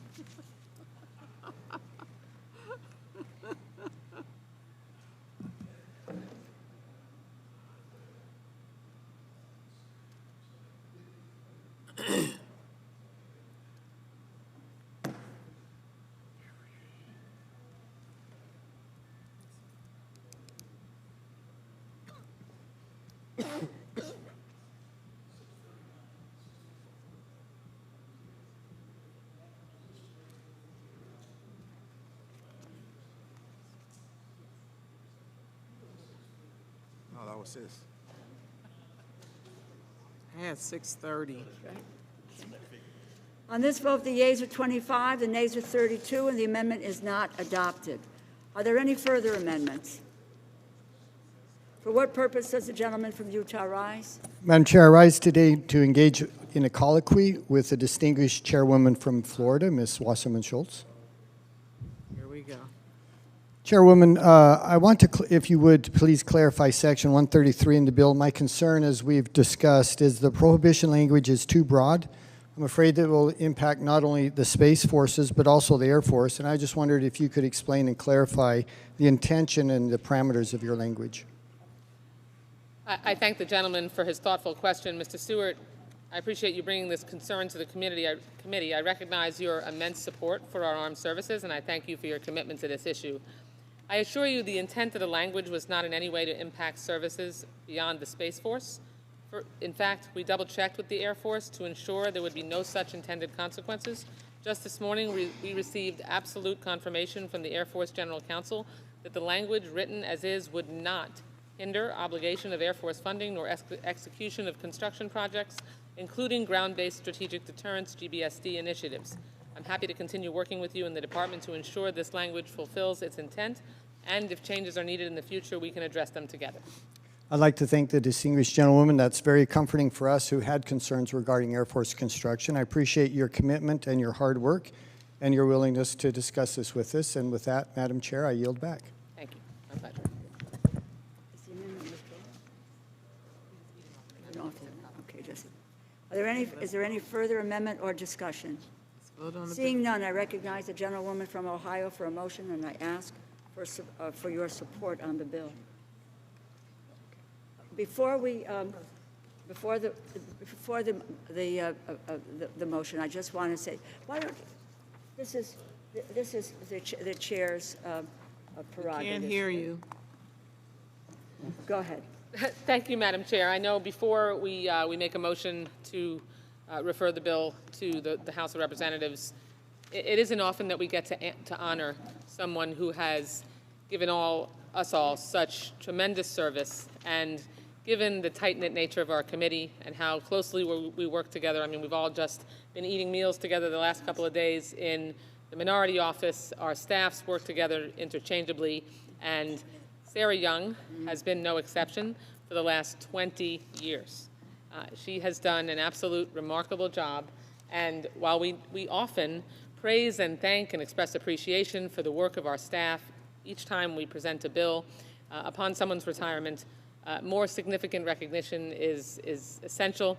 I will tell you, I was like a square peg in a round hole when I became ranking member and then chair of this subcommittee. I don't have any MilCon in my bill. Certainly I have a CBOC, I have veterans in my district, but I had a lot to learn. And the lot that I learned was from this woman.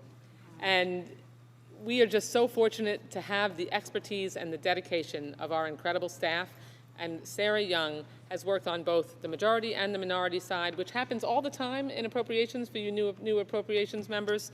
Our staff has been so consistently loyal and professional and interchangeably provide us with the expertise they need. And Sarah Young has been a consummate professional, and I congratulate her on her retirement. I know that there are even greater things to come for her, and we wanted to send you off with a cake to congratulate you, and thank you so much.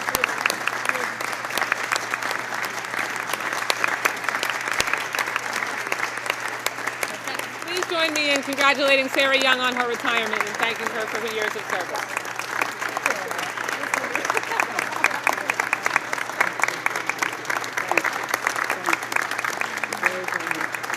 So, members, the Ways and Means Committee is really super strict about us eating in here, although I don't know that we've been so consistent on observing that. The cake will be served in room 1036 in Longworth, which is downstairs directly below us. If you would like a piece of cake, the forks and everything are down there, so we'll see you down there. With that, let me recognize the gentlewoman from Ohio for a motion, and I ask for your support for this bill. Madam Chairwoman, I move to favorably report the Military Construction and Veterans Affairs Appropriations Act of 2022 to the House. The question is on the motion. All those in favor say aye. Aye. Aye. All those opposed, no. In the opinion of the chair, the ayes have it. A recorded vote has been requested. All those in favor of a recorded vote, please raise your hand. A sufficient number being in support, a recorded vote is ordered. The clerk will call the roll. Mr. Adderholt. Mr. Adderholt votes no. Mr. Aguilar. Mr. Aguilar votes aye. Mr. Amadei. Mr. Bishop. Mr. Bishop votes aye. Mrs. Bustos. Mrs. Bustos votes aye. Mr. Calvert. Mr. Calvert votes no. Mr. Carter. Mr. Carter votes no. Mr. Cartwright. Mr. Cartwright votes aye. Mr. Case. Mr. Case votes aye. Ms. Clark. Ms. Clark votes aye. Mr. Klein. No. Mr. Klein votes no. Mr. Cole. No. Mr. Cole votes no. Mr. Christ. He has to be on camera. Mr. Christ? I have to see his face. Well, let's go by. And Mr. Cuellar. Mr. Cuellar votes aye. Ms. DeLauro. Aye. Ms. DeLauro votes aye. Mr. Diaz-Balart. Mr. Diaz-Balart votes no. Mr. Espaillat. Aye. Mr. Espaillat votes aye. Mr. Fleischman. Mr. Fleischman votes no. Mr. Fortenberry. Mr. Fortenberry votes no. Ms. Frankel. Yeah, 6:30. Can we? Yeah, I have 6. Can we keep it down because we can't hear people voting? Ms. Frankel votes aye. Mr. Garcia. No. Mr. Garcia votes no. Mr. Gonzalez. Mr. Gonzalez votes no. Ms. Granger. Ms. Granger votes no. Mr. Harder. Aye. Mr. Harder votes aye. Dr. Harris. Dr. Harris votes no. Ms. Hura Butler. Mrs. Hinson. No. Mrs. Hinson votes no. Mr. Joyce. Mr. Joyce votes no. Ms. Capter. A big aye. Ms. Capter votes aye. Mr. Kilmer. Mr. Kilmer votes aye. Mrs. Kirkpatrick. Aye. Mrs. Kirkpatrick votes aye. Mrs. Lawrence.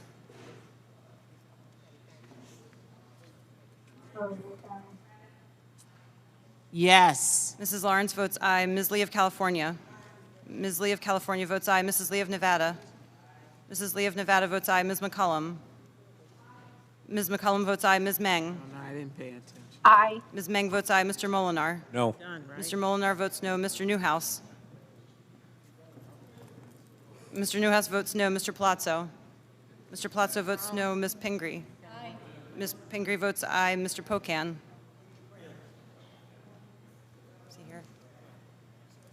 Not here? The staff will come. Mr. Pocan votes aye. Mr. Price?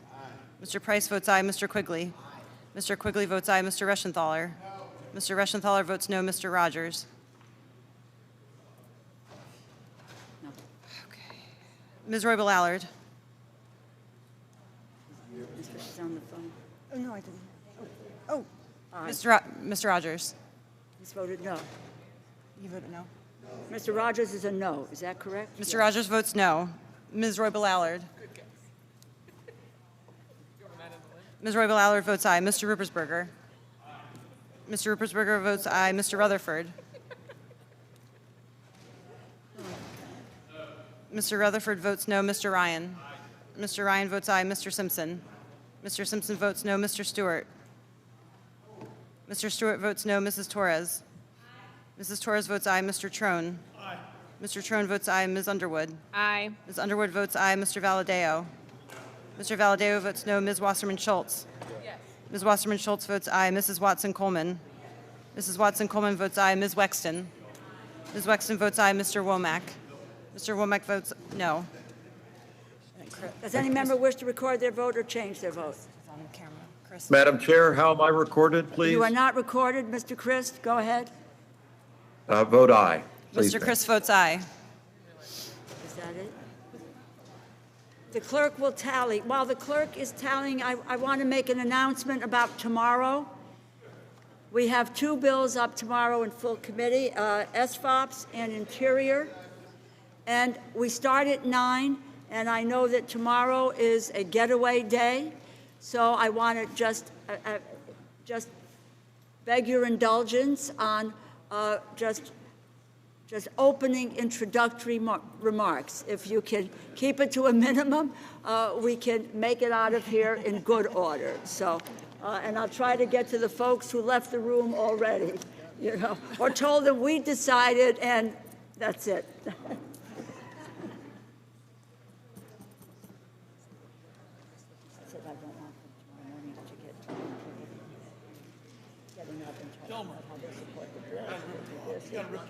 No, because we're going to have a series of SFOPs. Congratulations. Okay, we're going to be here. We'll be here. No honor. Yes, no, I know. Yeah, yeah. No, we're good. Yeah, that's yeah. Okay. On this vote, the yeas are 33, the nays are 24. The motion is agreed to. I ask unanimous consent that staff be permitted to make technical and conforming changes to the bill and report just approved. Seeing no objection, so ordered. Without objection, the committee stands adjourned.